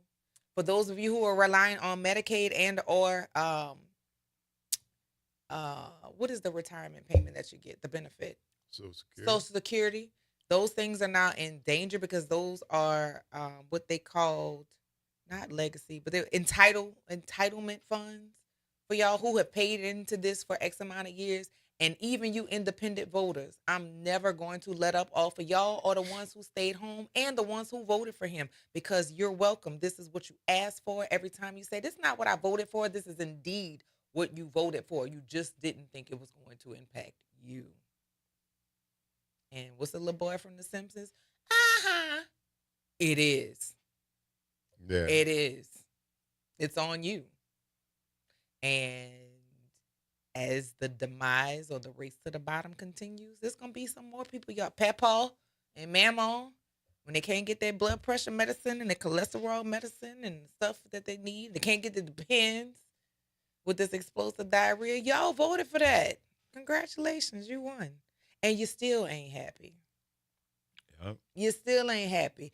You control the House, you control the Senate, you can control the White House, because the puppet in chief really don't know what he talks about most of the time. That man is having sundowning at night, tweeting or truthing things. He sounds crazy. And y'all are still going, oh, look, the emperor's clothes are so nice. That's such a lovely shade of color on the emperor's clothes when he is standing you butt, booty, ball naked in front of all of us. So, yeah, y'all are not the smartest ones in the room. If you were, we wouldn't be here. Well, there you go. And it's going to hit you in your pocket. Everybody voted for him or didn't. It's coming. That's why I hate group projects. When oil hit $100 a barrel globally, and you've got both the Strait of Hormuz and the Strait of Tears, both being closed, and it's not, they don't have to take them over, they just got to threaten. That comes across everybody's wallet. Everybody. I don't care who you voted for when you line up at that gas station. When you're in the neighborhood grocery store and you're trying to get yourself something and your dollar ain't going near where it did, all that's because of what's happening. All that's because it's happening on a global scale. The people in even north of Chuck Hunt, way north, real Yankees, catching hell because you have made Canada an enemy now. And things that used to be easy, from transportation to traveling, is now becoming much more difficult, which impacts the families who use those industries as a way of life. All up and down the northern border. You worry about border patrol, border safety. You need to be looking at that Canadian border.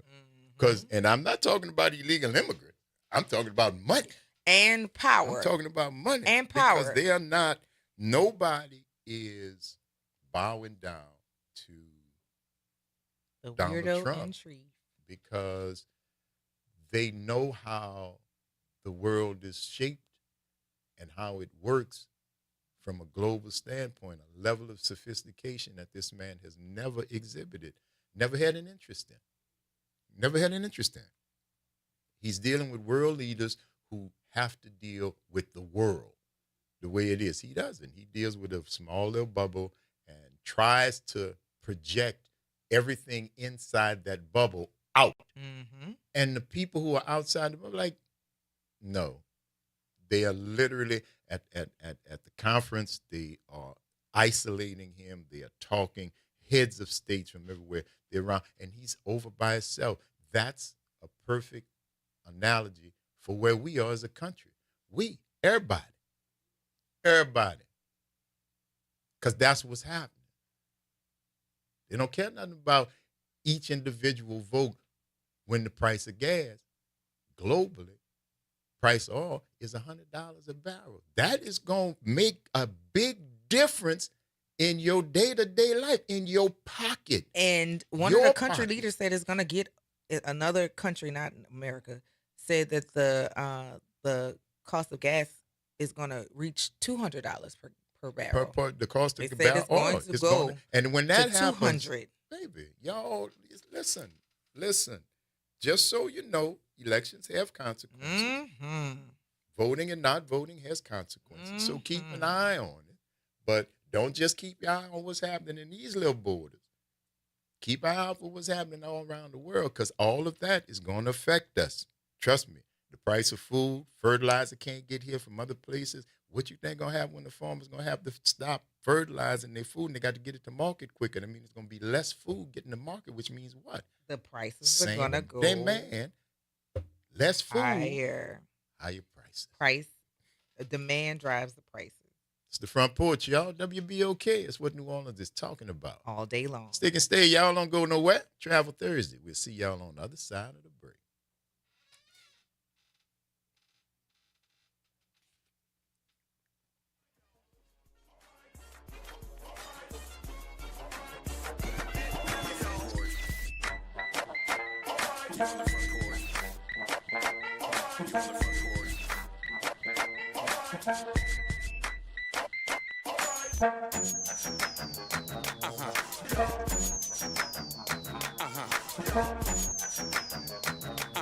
This is your news update for WBOK from WDSU. For all your news and weather, watch WDSU News, New Orleans' leader in live, local, late-breaking news. Today at noon and 4 p.m. Tropical storm Bertha out of our area, but will make landfall in Texas later today. We are going to see a few scattered showers throughout the day. Some of those could be on the heavier side. Also, gusty conditions, 25 to 45 miles per hour. Minor coastal flooding is still expected. Highs for today, 89 to 92 degrees. And then for tonight, few leftover showers, but most coming to an end. Lows 75 to 79. Then the heat returns as we get to Friday on into the weekend. From the WDSU First Warning Weather Center, I'm Raven Richard. Hey, this is D. Riley from the 90s Hits R&B Jams. Make sure you listen to WBOK 1230 AM every Saturday night from 7 until 9 p.m. I'll be giving you the best R&B jams from the 90s. That's right, all your favorites and more. With me, D. Riley, your host of the 90s Hits, right here on WBOK 1230 AM, or listen online at WBOK1230.com. WBOK, the station you listen to longer. Step back in time and experience the moments that shaped our world at the National World War II Museum, located in the heart of the Warehouse District in New Orleans. This world-renowned museum brings history to life, telling America's story in the war that changed everything, why it was fought, how it was won, and what it means today. From immersive exhibits to powerful personal stories, this is more than a museum. It's an experience. Plan your visit today at nationalww2museum.org. World War II Museum, where history lives. The New Orleans Jazz and Heritage Foundation is the nonprofit organization that owns the New Orleans Jazz and Heritage Festival presented by Shell. With the funds generated from Jazz Fest, the foundation invests in Louisiana communities through economic development, cultural enrichment, and free educational programs. To learn more about the New Orleans Jazz and Heritage Foundation, please visit us at www.jazzandheritage.org. You're on the Front Porch with WBOK 1230 AM.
host, Graylin Bryant Banks. And I'm your host, Kimber White Dupree. Hey, y'all. J&J on the other side of the glass, y'all. Bringing it to you right here on this Travel Thursday. More great music from Argentina, the loser of this year's World Cup. And there you go. That's where we were headed. Did y'all know that Grimace was one big, huge taste bud? Okay, so how did we get here? Because y'all are like, You what? were talking about McDonald's. What? So let's see. McDonald's came, in 1952 or something like that? Yeah, something like that. And so I was raised up on fast food. Like, I'm the generation that fast food became like a thing when it was a big, when it became a thing, calling things fast. Because before it was not fast. It was, you go sit down in a diner. Mm-hmm. So I remember Ronald McDonald, and I was asking Graylin, did he remember different characters from McDonald's? Now, everybody knows Ronald McDonald, even though we don't really see him in advertisements anymore, but it was a whole family of characters for McDonald's. And one in particular, I remember when they were coming aboard, the early bird was the character that was introduced when the McDonald's breakfast was introduced. Okay. Like the Egg McMuffin, the sausage, and whatever. And I also remember that my aunt worked at McDonald's when she was in high school. They used to actually make eggs in the restaurant, not the square thing that they do now, but they used to actually make eggs in the restaurant. But there's a whole host of McDonald's characters, and they are the Hamburglar. I knew the Hamburglar. Mayor McCheese. Knew Mayor McCheese. The Early Bird. Did not know. The Fry Guys. Did not know them. The Fry Girls. Not them either. Now, these other two individuals, the Professor. The Professor, did not know. And the Captain. Still don't know. I don't remember them. But I do remember that each of these characters, including Ronald, they all had attractions at McDonald's in the Playland. See how So, that's why I wasn't in the Playland. I wasn't in the Playland. Yes. So Mayor McCheese, and I'm thinking specifically about the Playland this is before they had the ball pits for McDonald's. It was like a, what do they call it? Not a monkey bar. It was the thing that you had to crawl into and then climb to the top. And then you could see above the entire play yard from Mayor McCheese's mouth, because instead of it being closed, it had bars in it so you could see out into the rest of the playland. The Fry Kids were the things that you rock back and forward on. Okay. I don't know why I remember this, but I do. All right. Let's see. Grimace, was he a merry-go-round? I don't remember. But I don't think that the Hamburglar had a particular ride or attraction. I think they just either had a picture of him or a cutout of him, and the Early Bird as well. I don't think she was a main character or whatever. She just was like a greeter. Maybe you saw her coming in or leaving out of it. Okay. But yeah, it's a whole family of McDonald's characters that I don't know if do y'all remember this? I did not. I knew Mayor McCheese, Ronald McDonald, the Hamburglar, and Grimace. Now, everybody knew Grimace. Grimace was big and purple, and found out today that he represented one big taste bud. Did you know that? How could you know that? But I'm asking, maybe somebody Have you research. seen the size of Grimace? And a taste bud is microscopic, nearly. And he's one big and he's taste purple. bud. And So he's he must have a disease or something, because your taste buds are not purple. Could have just had a grape snowball, you know? But no, he is a taste bud. Wanda said Captain Hook wanted to steal the Filet-O-Fish sandwiches, and you said it had to be something with the fish. He's a captain. Had to do something. See, that's just, putting it together. And what about the Professor? What did he do? What did he do? I don't remember. I'm telling you. I don't remember the Professor at all. Now, I do remember 2 all-beef patties, special sauce, lettuce, cheese, pickles, onions on a sesame seed bun. I remember that, but I don't remember the characters. Well, the biggies, and Grimace because he was the biggest. But of course, you're gonna remember a mayor who has a cheeseburger for a head, because I think The Simpsons did a parody on it where somebody took a bite What? I love the Simpsons. Somebody took a bite out of what was supposed to be Mayor McCheese. Oh yeah, no. it happens. The big bit the man? Bit the side of his Aw, head. that's cool. I'm gonna find out which episode of Simpsons that was. It was pretty good though. Awful. Nah, if you're gonna walk around and you got a cheeseburger for a head, you have to expect that at some point somebody gonna take a bite out you. That is something. That's you would have to, right? Occupational hazard, that and flies. It's the Front Porch, y'all. WBOK is what New Orleans is talking about. All day long. See y'all on the other side of the break.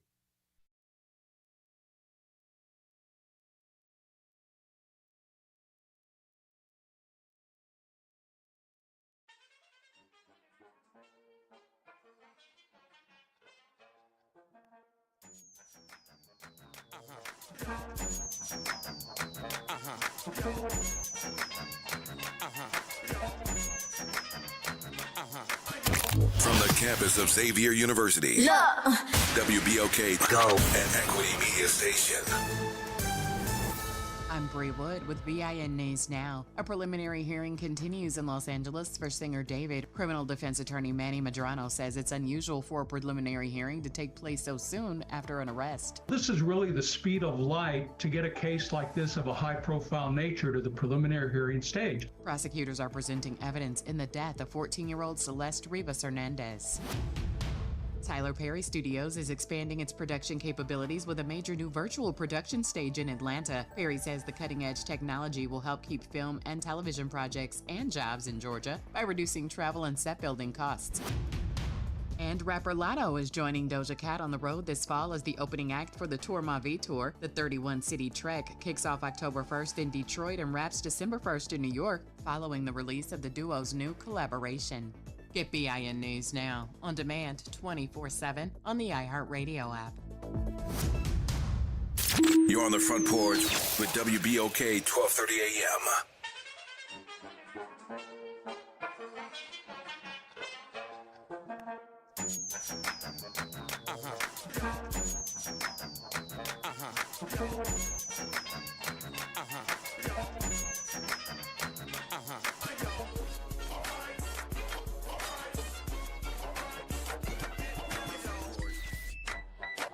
Welcome back, y'all.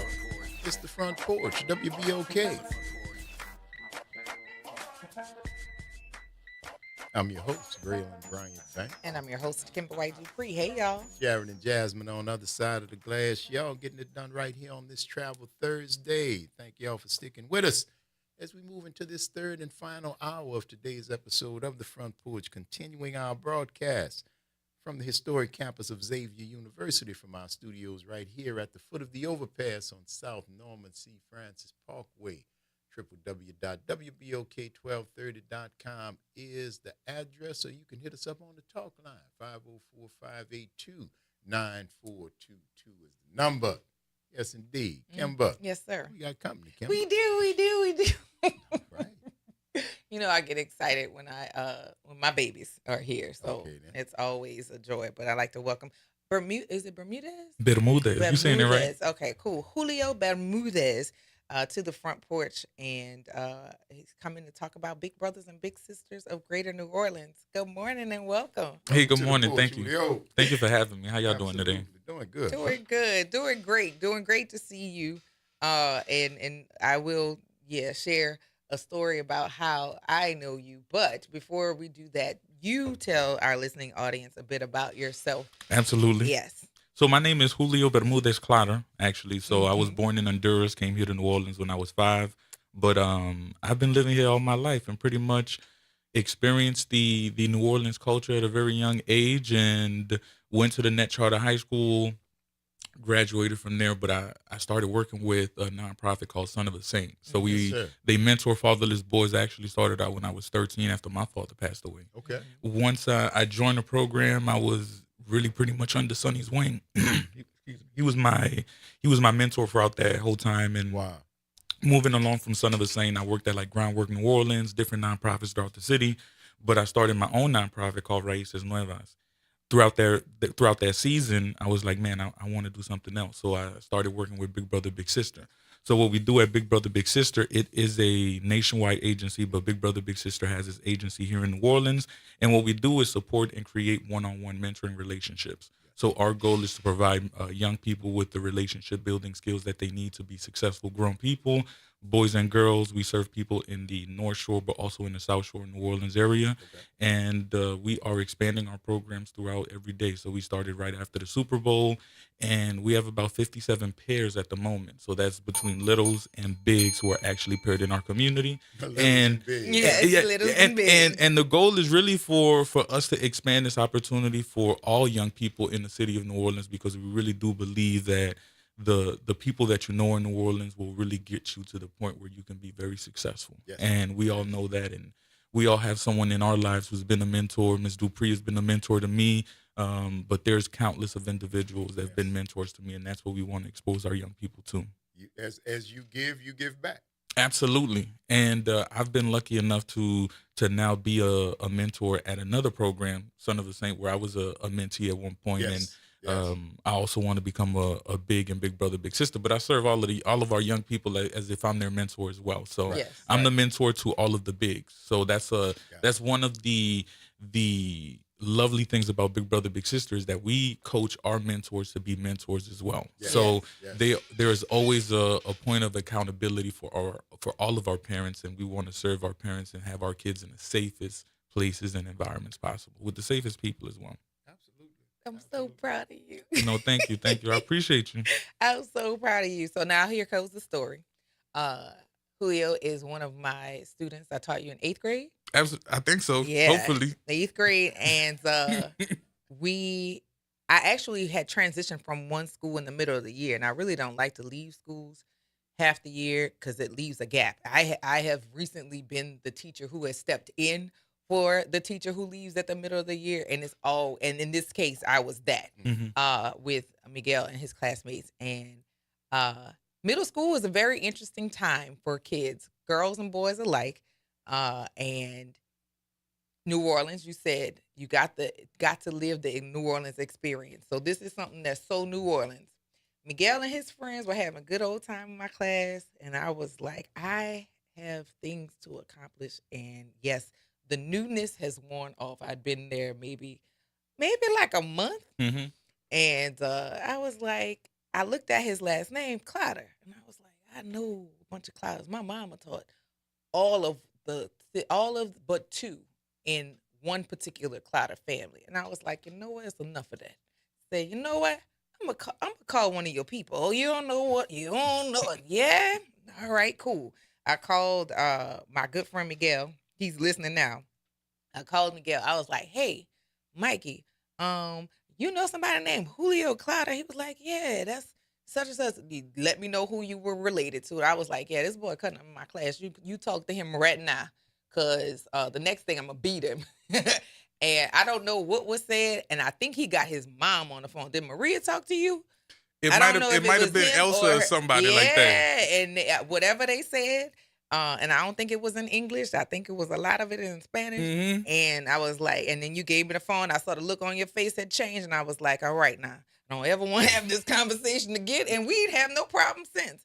But that is New Orleans culture in terms of, that's what I grew up with school. Somebody knew my mama or my auntie or somebody. Oh, you want to act a fool? I got you something for you. And ever since, like, again, you're here now being a mentor and being able to give and pay forward some of the things that you had access to. So again, I am so very proud of you and glad to see you continuing in this journey in the way that you're doing, because the place that I found you at, a lot of kids needed that. Mm-hmm. And some didn't have any access to it at all. So shouts out to you.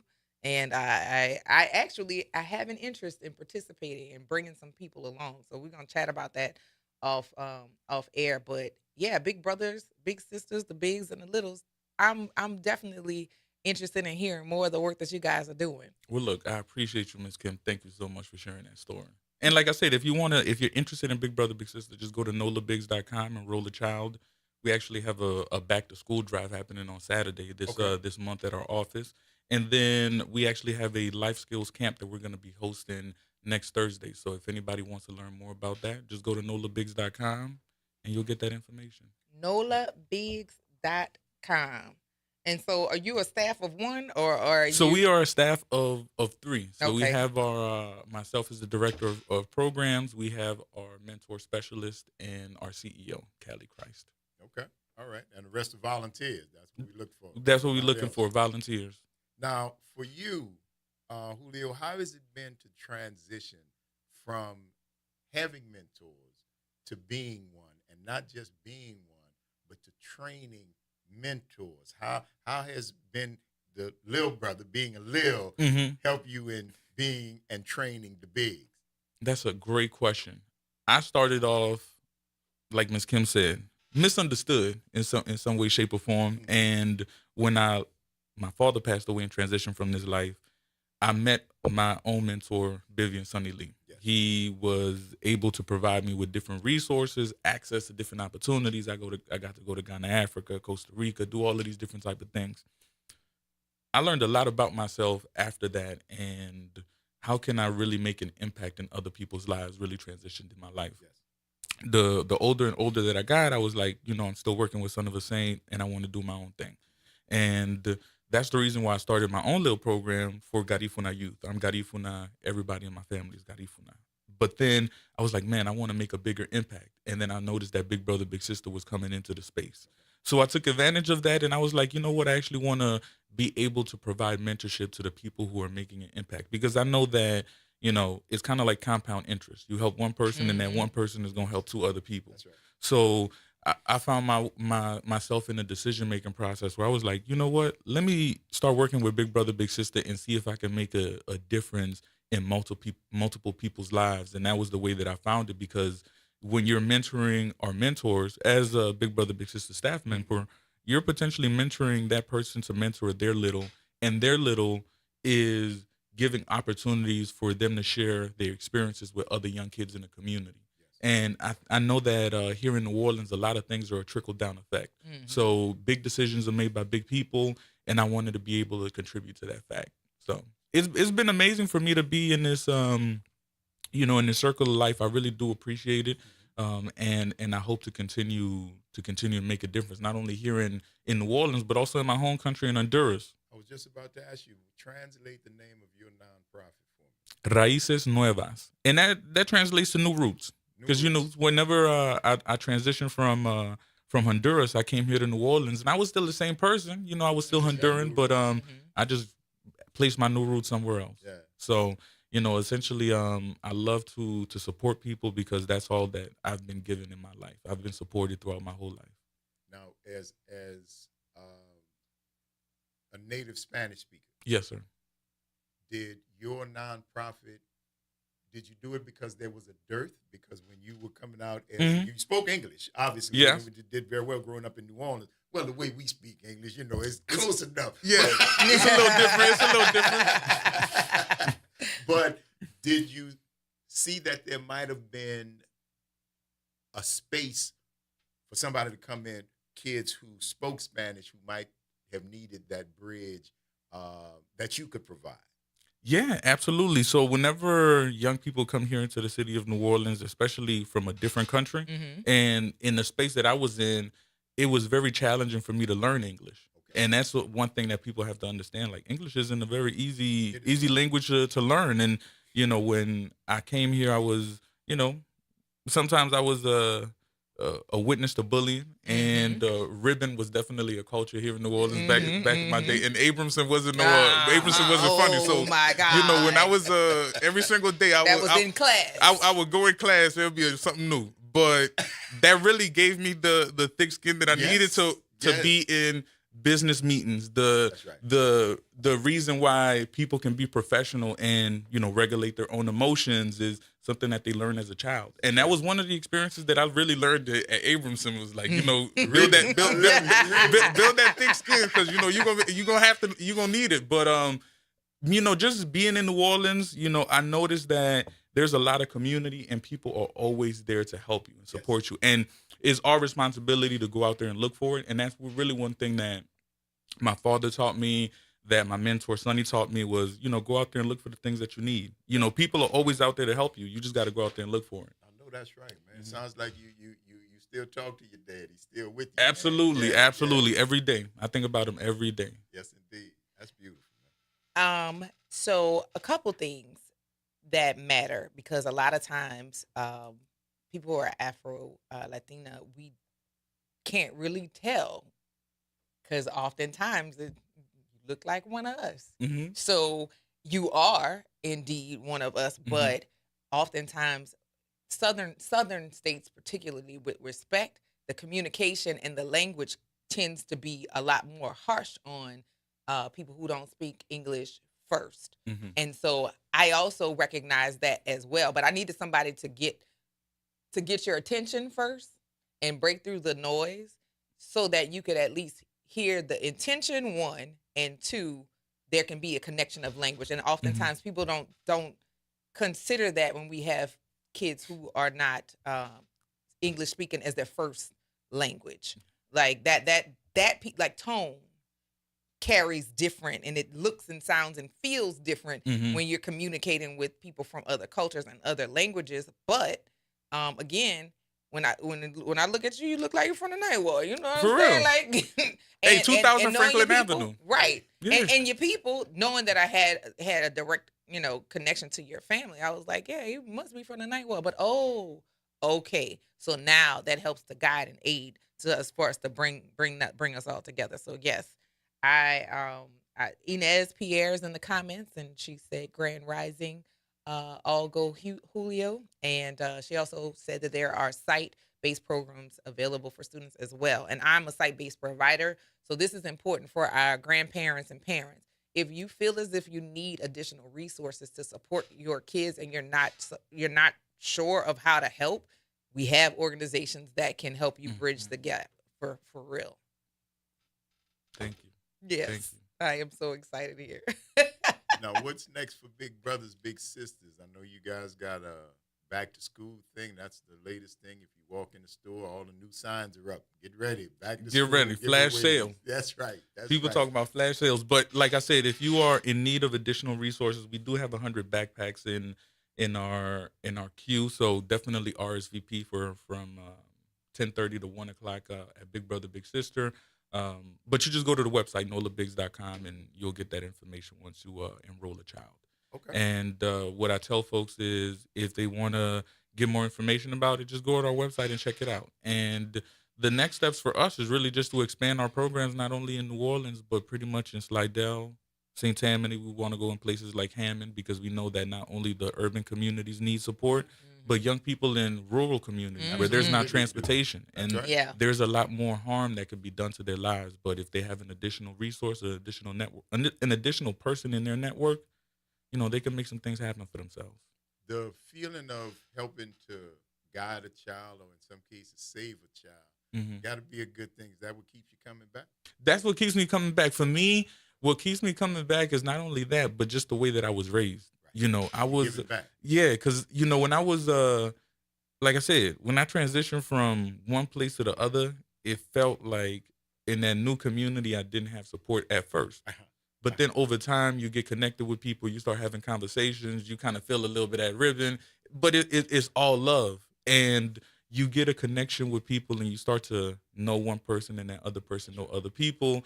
And that's how you really get the lehau and the resources that you need to really survive out here. And that's what I tell all people. If you really want to make a difference in a community, go out there and mentor somebody. Yeah. And it doesn't have to be, I have to take this person out and about in the community and take them to Saints games and go to the X games. Maybe. Because we provide that for our littles. Some of our littles are going to go to the X games this weekend, but it could just be a simple conversation. Time. And consistency. That's what it is. Those two things make the difference. You want to give your time, which is the most precious resource that any of us have. I don't care how much money you got. It ain't going to buy you another second. Period. It ain't going to buy you another second. So if you are willing to take some of your most precious resource and give it to somebody who is very much in need of somebody's time and consistency, I see why you continue to go back. I see why you started your own, because you received so much. You got so much as a new kid. Now, let me ask you something. Spanish didn't help you when it came to ribbon? Oh no, Spanish, no, it couldn't help me because everybody else would be like, "Oh, this, that, and the third," but I can't say nothing in Spanish. They're not gonna understand you. That's all right though. You know, because then people just be like, but nowadays there's so many Spanish speaking kids in our schools that now it's a difference maker. But back then it wasn't doing nothing for me. It wasn't doing nothing for me because I was pretty much one or two, maybe two Latino kids in the class. So yeah. But now it's a little bit different. Okay, now half the class Latino. Right. And I have taught in spaces. Matter of fact, my last full-time teaching position, I had an entire class where 80% of the kids were Spanish speaking, and so we call them early English learners. Mm-hmm. But that was a class I had to speak in Spanglish because the numbers don't change. Mm-hmm. The numbers do not change, and kids, regardless of the language, I had a kid who spoke Arabic, and I don't know none of that. But kids can feel emotion. Kids can feel intent. Kids can feel if you don't want to do something for them, and they know that you're making yours. They can feel that too. Mm-hmm. But making sure that we're closing in the gaps to make sure that the kids are able to get access and flourish, because we have adults who failed to launch because there were too many roadblocks in front of them. But whatever we can do to make that travel lighter, by all means. Many hands make the work light. So those of you who are interested, come on, let's get in this thing. Absolutely. Right. Life is a journey. It is, man. It is. It's the dash, man. It's the dash between the time you get here and the time you leave. What you do with it. For folks who want to find out more about both your programs, please give them your information for contact. If you're active on the social, please reiterate the website so folks can follow all the good work that you're doing. Absolutely. So if you want to learn more about Big Brother, Big Sister, just go to nolabigs.com. Our Instagram handle is going to be nolabigs. And then if you want to learn more about Raíces Nuevas, you just go to raicesnuevas.org on Instagram. That's our handle. We have RAICESNUEVASORG. And we have our episode coming up, and you want to go listen to our episode, you can, about a Garifuna professional in our community, and our littles are interviewing him. So check it out. The littles are interviewing. Yeah, that's for Raíces Nuevas. We got our folks interviewing other Garifuna professionals. We had our first interview a couple of weeks ago. We love it. Julio, all the best to you, man. You've got an open invitation that when you're doing anything that you think our listeners need to hear about, come up back and sit on the front porch with us. Let's chop it up, all right? Absolutely. Thank you for having me. It's a pleasure. The Front Porch, y'all, WBOK is what New Orleans is talking about. All day long. Stick and stay. Don't go nowhere. We're going to take this quick break, and we're going to see you on the other side of it.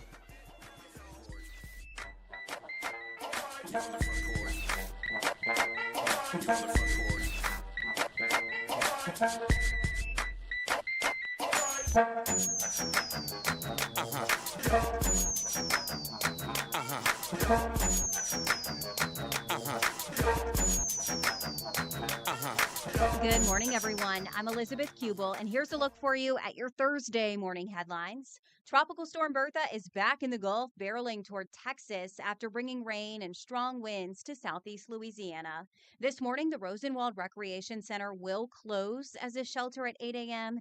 It'll then resume normal operations and be available as a cooling center. In other news this morning, criminal charges against Louisiana Attorney General Liz Murrill are dropped. Now, she and Governor Jeff Landry are taking aim at New Orleans officials, calling the indictment politically motivated. Murrill also says she would like to see a federal investigation. She specifically accused Orleans Parish DA Jason Williams of playing a role. Murrill and Landry say they believe the case was dropped to make sure records are kept secret. Now remember, this all stems from letters that Murrill sent to New Orleans officials about the clerk of court position that a grand jury claimed warranted felony intimidation charges. And that is a look for you at your headlines. It's off the top with Norman Robinson on WBOK 1230 AM. The current skirmish between Governor Jeff Landry and Mayor Helena Moreno is not a good look for the city or the state. There can be no winners here. Louisiana cannot possibly prosper by weakening New Orleans, and New Orleans cannot prosper by constantly bickering with Baton Rouge. The people did not elect leaders to win political feuds. They elected them to solve problems. Governor Landry's ridiculous statement that New Orleans is no longer as important to Louisiana as it once was has certainly struck a nerve. However, there is a kernel of truth, but it is only part of the story. Historically, New Orleans once dominated Louisiana's economy to an even greater degree than it does today. But since Hurricane Katrina, Baton Rouge, Lafayette, Lake Charles, and more recently, major industrial and technology investments in North Louisiana have broadened the state's economic base. Economists acknowledge that New Orleans is no longer quite as dominant, but still dominant as it was decades ago. But that is very different, mind you, from saying New Orleans is no longer indispensable. New Orleans, make no mistake about it, remains Louisiana's largest concentration of economic activity. Orleans and Jefferson parishes consistently rank among the state's largest generators of sales and income tax revenue. The Port of New Orleans remains one of America's most important maritime gateways. New Orleans is still Louisiana's international brand. Moreover, there is tourism. If someone in Germany, Japan, Brazil, Canada, or California says they're coming to Louisiana, odds are, as you overwhelmingly know, they're coming to New Orleans. Mardi Gras, Jazz Fest, the French Quarter, the National World War II Museum, the Garden District, the food, the music, the architecture. It is difficult to imagine Louisiana's tourism industry without New Orleans serving as its global ambassador. What is unarguably true is Louisiana has become more diversified, not that New Orleans has become less important. As for the ugly mess at the root of this controversy, the restructuring of New Orleans courts, we now have the governor, the attorney general, the mayor, the city council, the legislature, the Orleans Parish grand jury, and the Louisiana Supreme Court all caught up in this struggle over power, local control, and the rule of law, ironically with the attorney general under indictment. The dispute has even spilled into financing, with the city withdrawing a bond request amid fears of state retaliation, with both sides accusing the other of harming the state's interests. To her credit, Mayor Helena Moreno has extended the olive branch to the governor. The governor is being a jackass and so far refused. My advice to the governor is stop being a donkey's butt, sit down with Helena Moreno, be a statesman, and solve this mess. This is Norman Robinson off the top. Hey everybody, it's Graylin Bryant Banks. And Kimber White Dupree. From the Front Porch, y'all. You know how we do. Every Monday it's Movie Monday. And Tuesday it's Trivia Tuesday. And y'all know we have nothing but bad cheering coming through here on Wednesday. But stick with us. On Thursday we travel. That's right. And Friday's Free Your Mind Friday, so get your brass up. Something on your mind? Want to get it off your chest? Holla at your people. WBOK 1230 AM, the station you listen to all day long. Climate Hope NOLA presents this month's climate keyword, adaptation. Climate adaptation means preparing our communities for stronger storms, hotter days, flooding, and rising water. That means planting trees, restoring wetlands, protecting homes, and helping families recover stronger after disasters. In New Orleans, resilience is part of who we are and how we survive. Learn more, stay informed, and take action with Climate Hope NOLA. Visit Team Hope NOLA on Instagram to learn more. We are the rhythm of the streets. The flavor in every dish. The story in every song. We are New Orleans Tourism and Cultural Foundation. We help artists build the future of New Orleans. Because when the culture thrives, our people thrive. Every note, every brushstroke, every dish is a door opening new possibilities for those who carry our traditions forward. And when we open that door, the whole city moves forward. For New Orleans Tourism and Cultural Foundation, culture is our open door. You're on the Front Porch with WBOK 1230 AM.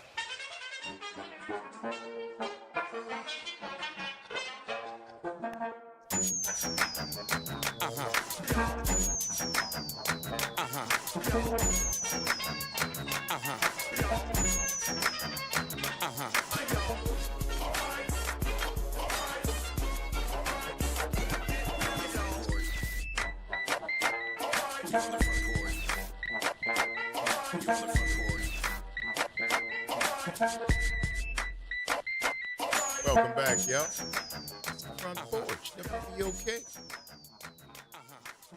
I'm your host, Graylin Bryant Banks. And I'm your host, Kimber White Dupree. Hey, y'all.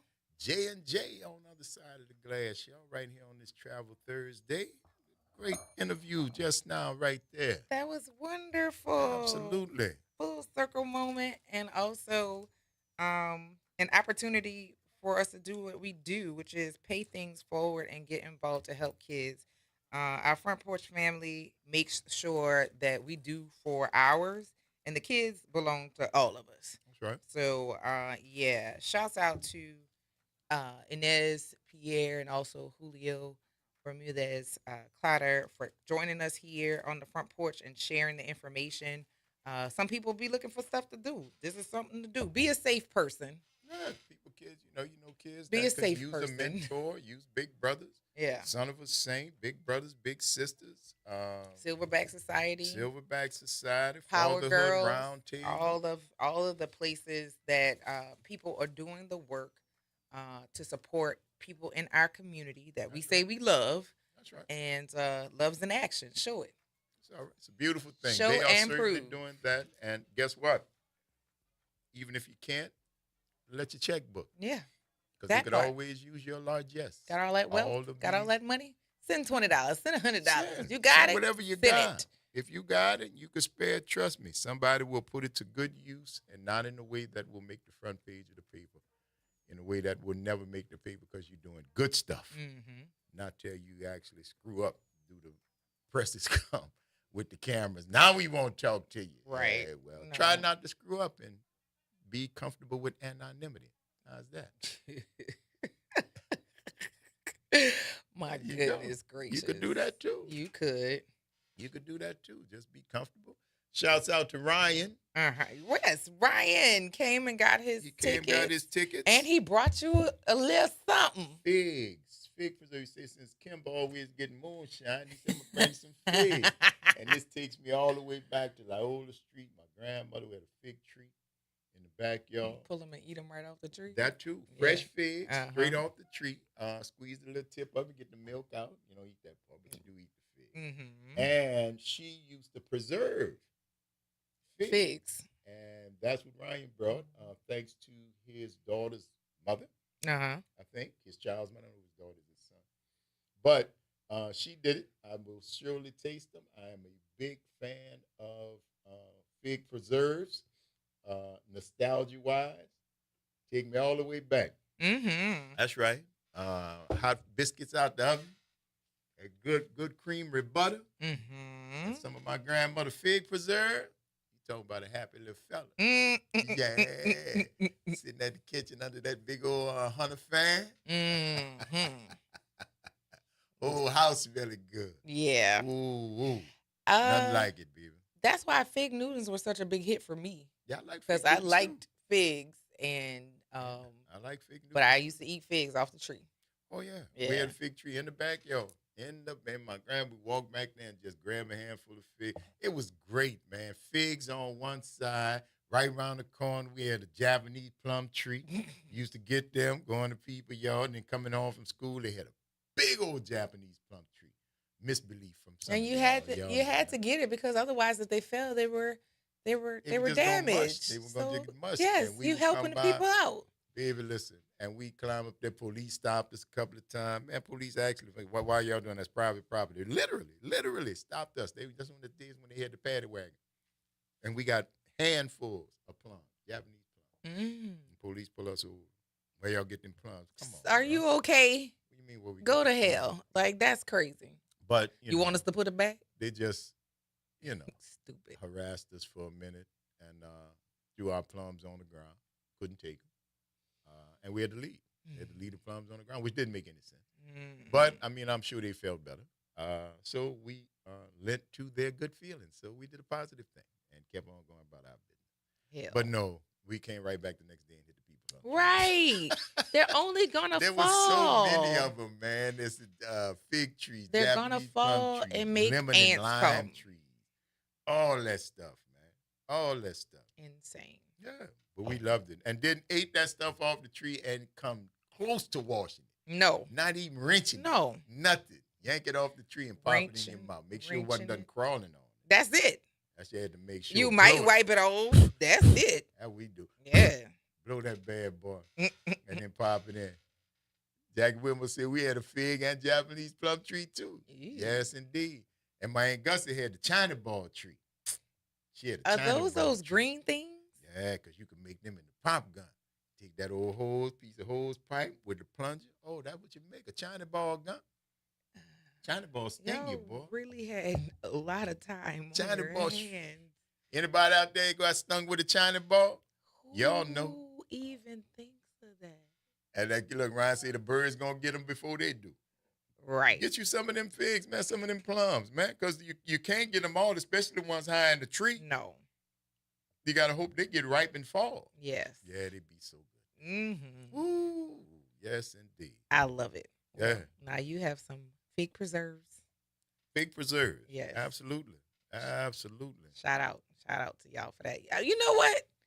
We are the most blessed group here on the Front Porch. We get all kind of stuff. We get love, baby. That's what We we get get love. like We real get love from y'all, and we appreciate it. real love, and I want to definitely say Yeah.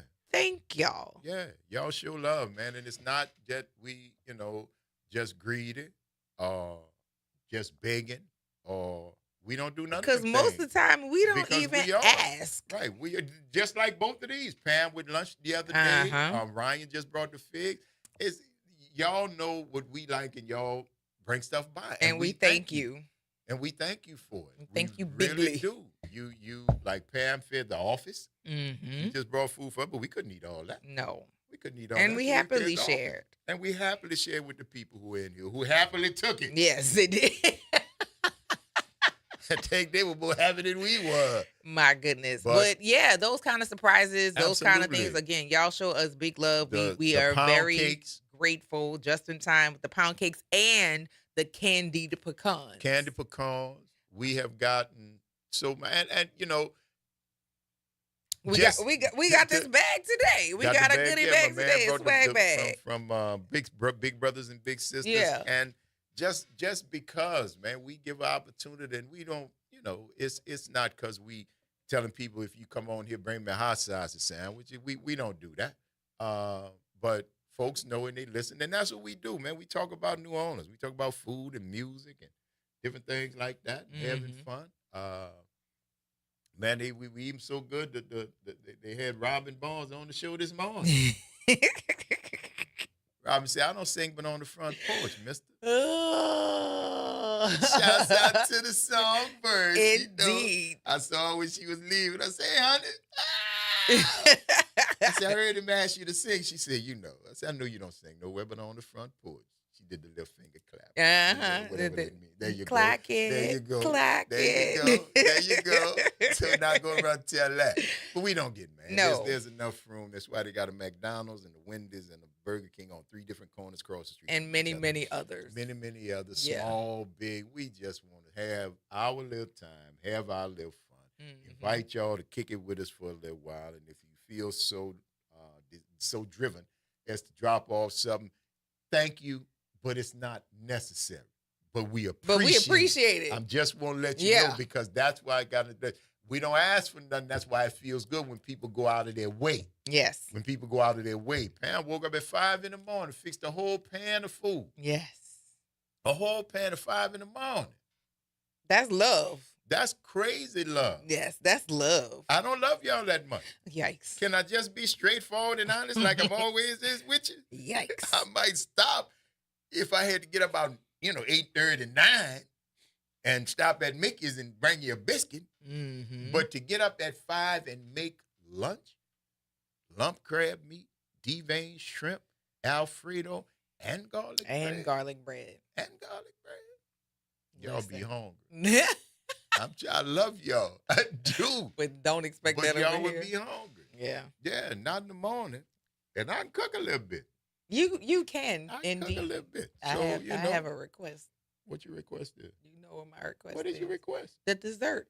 The lemon squared. Oh, yeah, we can do that. We can do that. Yeah, that's simple enough.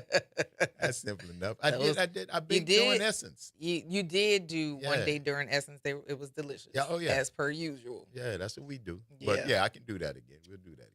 No, but like we have created a space that is inclusive. We have conversations with each other. We share information among each other. And those of you who call in to share information, we really appreciate you absolutely sharing and letting us know so that we can let our listening audience know as well. But Josh, we don't fool panhandle, bro.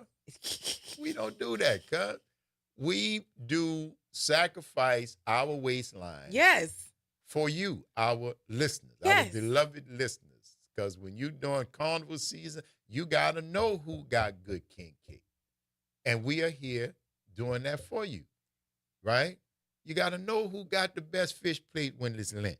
Mm-hmm. We do that for you. We don't do that because we be hungry. That's not the case. We do that because you all need that vital information in order to make your life full. So we sacrifice ourselves. Oh, we got to do the raw oysters. We're going to get to that soon. We're going to get through the summer. Although I did have a dozen a couple of days ago, which was scrumptious. Because I had, I'd laid off. Yes. Hadn't had my share because of the last year's scare during oyster season with the whatever it was. The brackish water. There you go.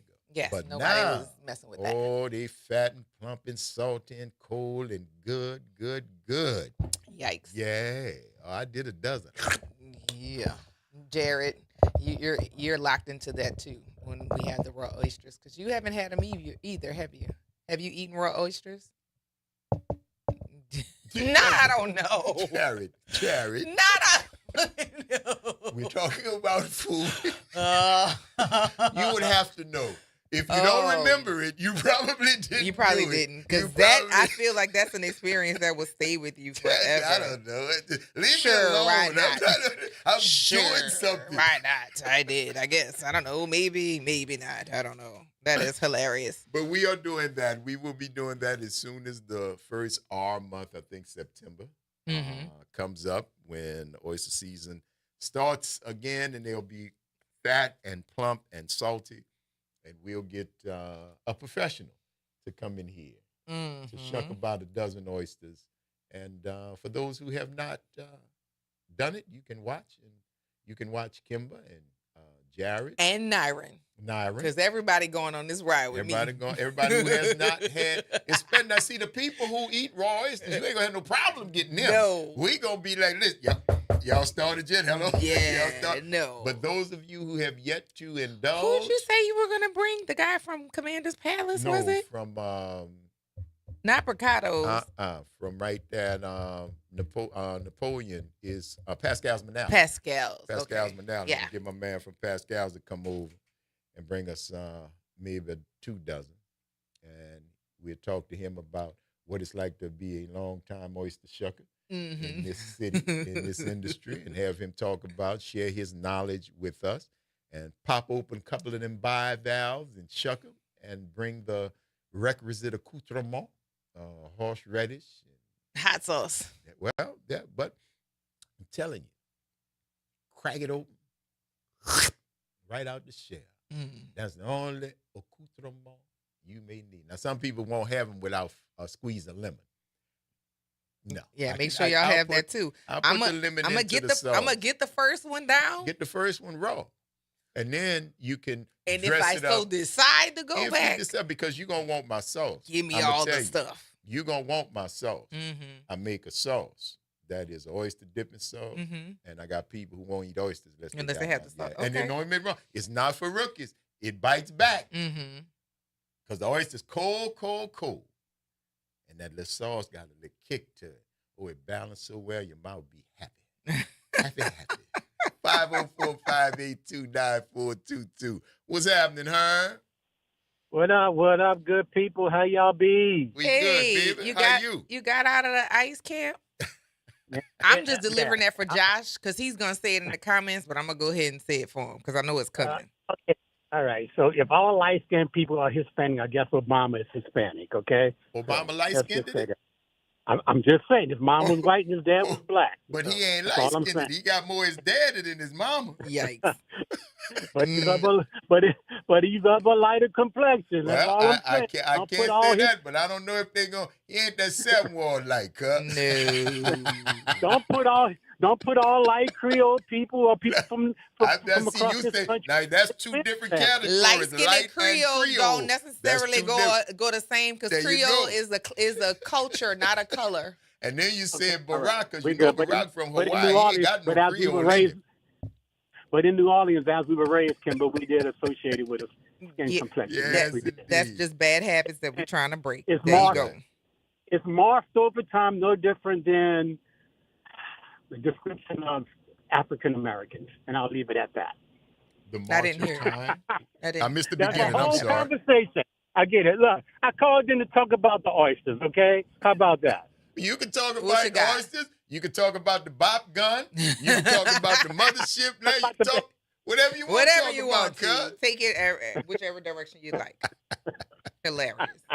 I was going to say, bro, oysters are better when you bust up, bro. Say, bro, you should have been with me at the show, cuz.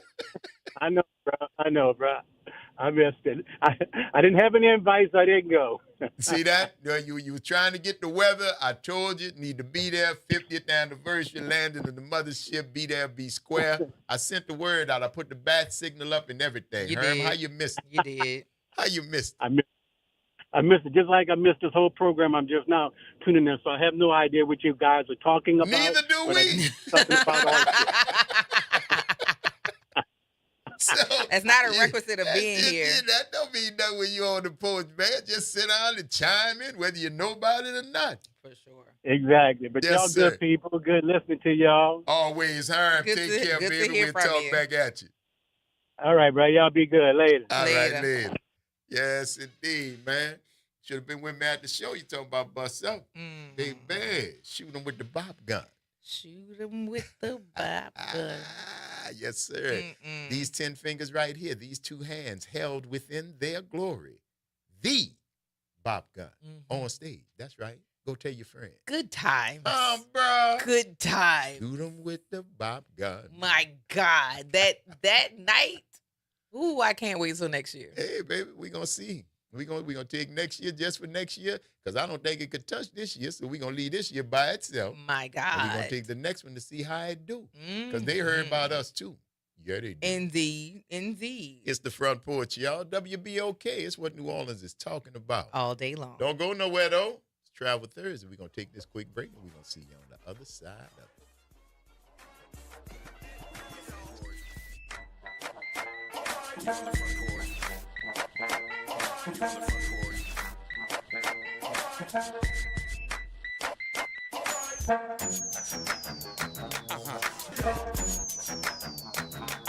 This is your news update for WBOK from WDSU. For all your news and weather, watch WDSU News, New Orleans' leader in live, local, late-breaking news. Today at noon and 4 p.m. Tropical storm Bertha out of our area, but will make landfall in Texas later today. We are going to see a few scattered showers throughout the day. Some of those could be on the heavier side. Also, gusty conditions, 25 to 45 miles per hour. Minor coastal flooding is still expected. Highs for today, 89 to 92 degrees. And then for tonight, few leftover showers, but most coming to an end. Lows 75 to 79. Then the heat returns as we get to Friday on into the weekend. From the WDSU First Warning Weather Center, I'm Raven Reshaw. This week on The Way Forward, it is a conversation with Albany Navarre. She's the author of The Building Blocks for Financial Literacy, and we'll talk about financial literacy in the Black community. Plus, good news, info you can use, and my Go Forward message. Join yours truly, Eddie Francis, Saturday at 3 p.m. on The Way Forward here on 1230 a.m. or streaming live at WBOK1230.com and the Play Ode app. On WBOK, what New Orleans is talking about.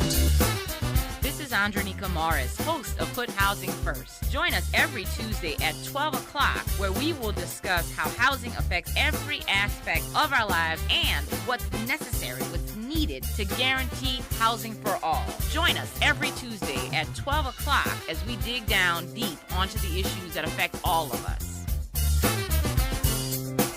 You're on the Front Porch with WBOK 1230 AM.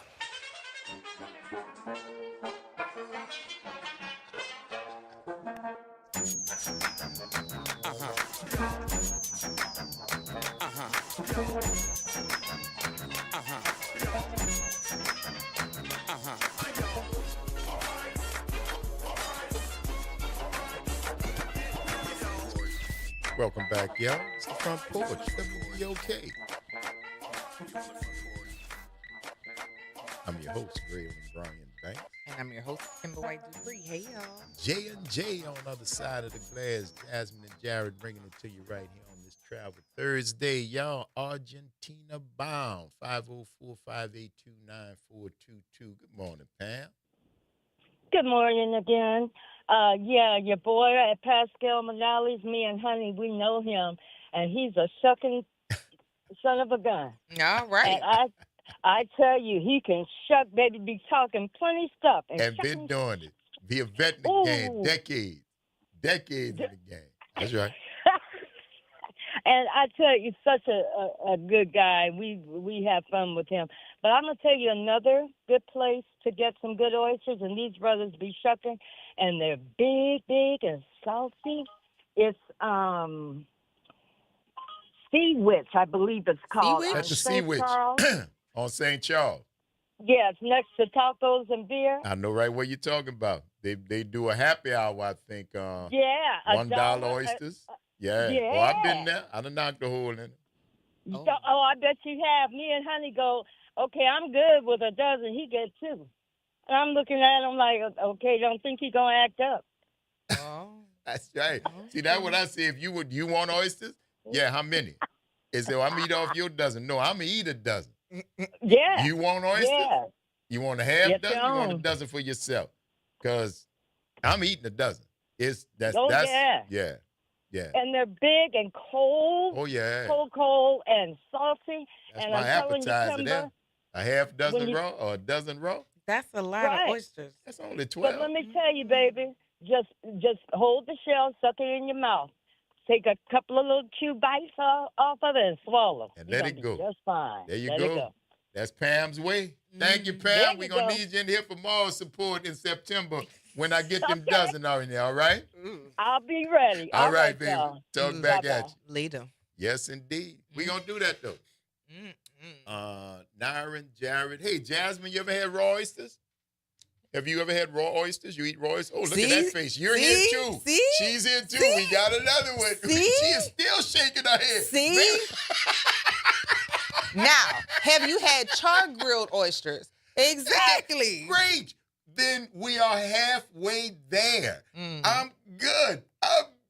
Y'all have already exhibited the intestinal fortitude that it takes to show me that you are actually ready to ingest the bivalve, because char grill ain't but 5 seconds away from raw, because you don't cook them all the way. All you do is heat them up. That's all right. Now you're going to try them cold. Yes, they are. Oh, this is going to be so fun. This is going to be so fun, the adventures and the fun we bring. Oh, yeah, she doing it. Stressed out now. She doing it. I am so stressed out. Oh, my God. It was Jasmine's reaction that caused. I am stressed now. So, and I'm not alone, so I feel okay. But we feel knew okay. that. You had never had them. Jared had never had them. Nyron had never had them. That's what we were talking about. Now, who had? It was me. Maybe Zoe? Did Zoe? I think Zoe might have had somebody, because I know I had allies. Uh-huh. I knew I had allies. But no, listen, this is just, y'all know what we do on the porch, man. We eat. Sometimes we eat. Yes. And it's going to be an opportunity for those who have not to give it a try for the first time. I guess. For the first time. Listen, y'all, do me a favor while you are watching online, whether it be on Facebook, Instagram, or on YouTube, hit that share button. And if you're on YouTube, go ahead and give some hypes to give some additional visibility to the show, because we are gaining new people, but we want your people to become our people. Because we like your people. Yes. 504-582-9422. Good morning, Ryan. What's happening? Hey. I've been trying to say this all day, but how are y'all? to We the doing good. Doing good. How you? It's good, but there's a dude back in the 1800s. He said you can fool all the people some of the time, and some of the people all the time, but you can't fool all the people all the time. And it just really is something I was thinking about the past couple of weeks, as it relates to past, present, and future, and ongoing universal thought. But anyway, y'all can probably figure out who said it, but yeah, it directed more towards these legislators that are just running rampant, That's with these what was NDAs and all directed that to when crap. it I'm first sorry to was change the quoted, subject. right? It was directed Sir? to politicians and legislators when it was first quoted. Yes, sir. Yes, sir. Thank you All for right. that, Well, y'all have a Frank. beautiful day. All right, man. Yeah. You can fool some of the people some of the time. You can fool all of the people some of the time. But you can't fool all the people all the time. Bob said that too. Yeah. You can't fool all the people all the time. So now you see the light. You stand up for your rights. Everybody get up, stand up. Yeah. Stand up for your rights. That's what you talking about. Bob, baby, don't give up the fight. We're sick and tired of the ism, schism game. Down to go to heaven in the Jesus name, Lord. We know well, we understand. A mighty God is a living man. You can fool some people sometime, but you can't fool all the people all the time. So now you see the light. You stand up for your rights. That's right. That's right. And I don't think the FCC will get us for that. Get up, stand up, baby. That's right. That's right. Love it. That's a beautiful thing, man. And it's a wonderful sentiment. It is. You are seeing it. It's evident. Y'all are living behind walls. Y'all are living with armed guards, but you're doing this great work. So why are you afraid? Why are you afraid of the public? Why are you afraid to come out amongst your people? Why are you amongst just to go and have dinner? You can't go to a restaurant. You can't go to a restaurant. You got all this fame and all this money and all this power, and you can't go to a restaurant. You can't leave out your house without people calling you all kind of names, with all kind of people calling you all kinds of names. But you're doing such good work. Why are they so angry with you? Why are you such a pariah? And you're doing such great work. I don't understand it. Don't they see all the good things that you're doing for the country? Shouldn't they be applauding you, buying your meal? My treat. You don't got to spend nothing. But you can't go to a restaurant. Except Miller, the lady Susie, chief of staff. Y'all don't. I don't know if I would want this kind of life if I was winning. Now, the president is used to being at the White House, locked behind walls, Secret Service and guards and stuff, but not the rest of the cabinet. The rest of the cabinet just lived their regular life. President Obama's chief of staff could go to dinner, make a reservation, go to a restaurant, hang out. So could Biden's. Hell, so could Reagan's. And he was Bush's. Great. All of these people still had staff, but y'all have sequestered yourselves behind very high walls with very hard steel, very tall men with very big guns. But you're doing good work. I don't get it. But I'm a little slow. I went to all these past public schools, so I'm a little slow. So, I'm asking your forgiveness and you indulge with me while I try to figure out exactly what it is y'all got going on, because I can't. I cannot. This, like the old Lost in Space robot used to say, that does not compute. That does not compute. And it doesn't, boss. If everything you're doing is so popular, why aren't you? Why aren't you? And I mean nowhere. You can't go to Iowa. You can't go to Maine. Maybe some parts of northern Idaho, they may still welcome you, but not too many other places. It's got to be kind of lonely, huh? Especially when you're winning. When you When want to you share. want it all. When you want you have it. But you can't go. You can't go. You can't enjoy the basking in the glorious feeling from your adoring public. That might be overrated anyway. Who am I? What do I know? I'm just some guy on the radio.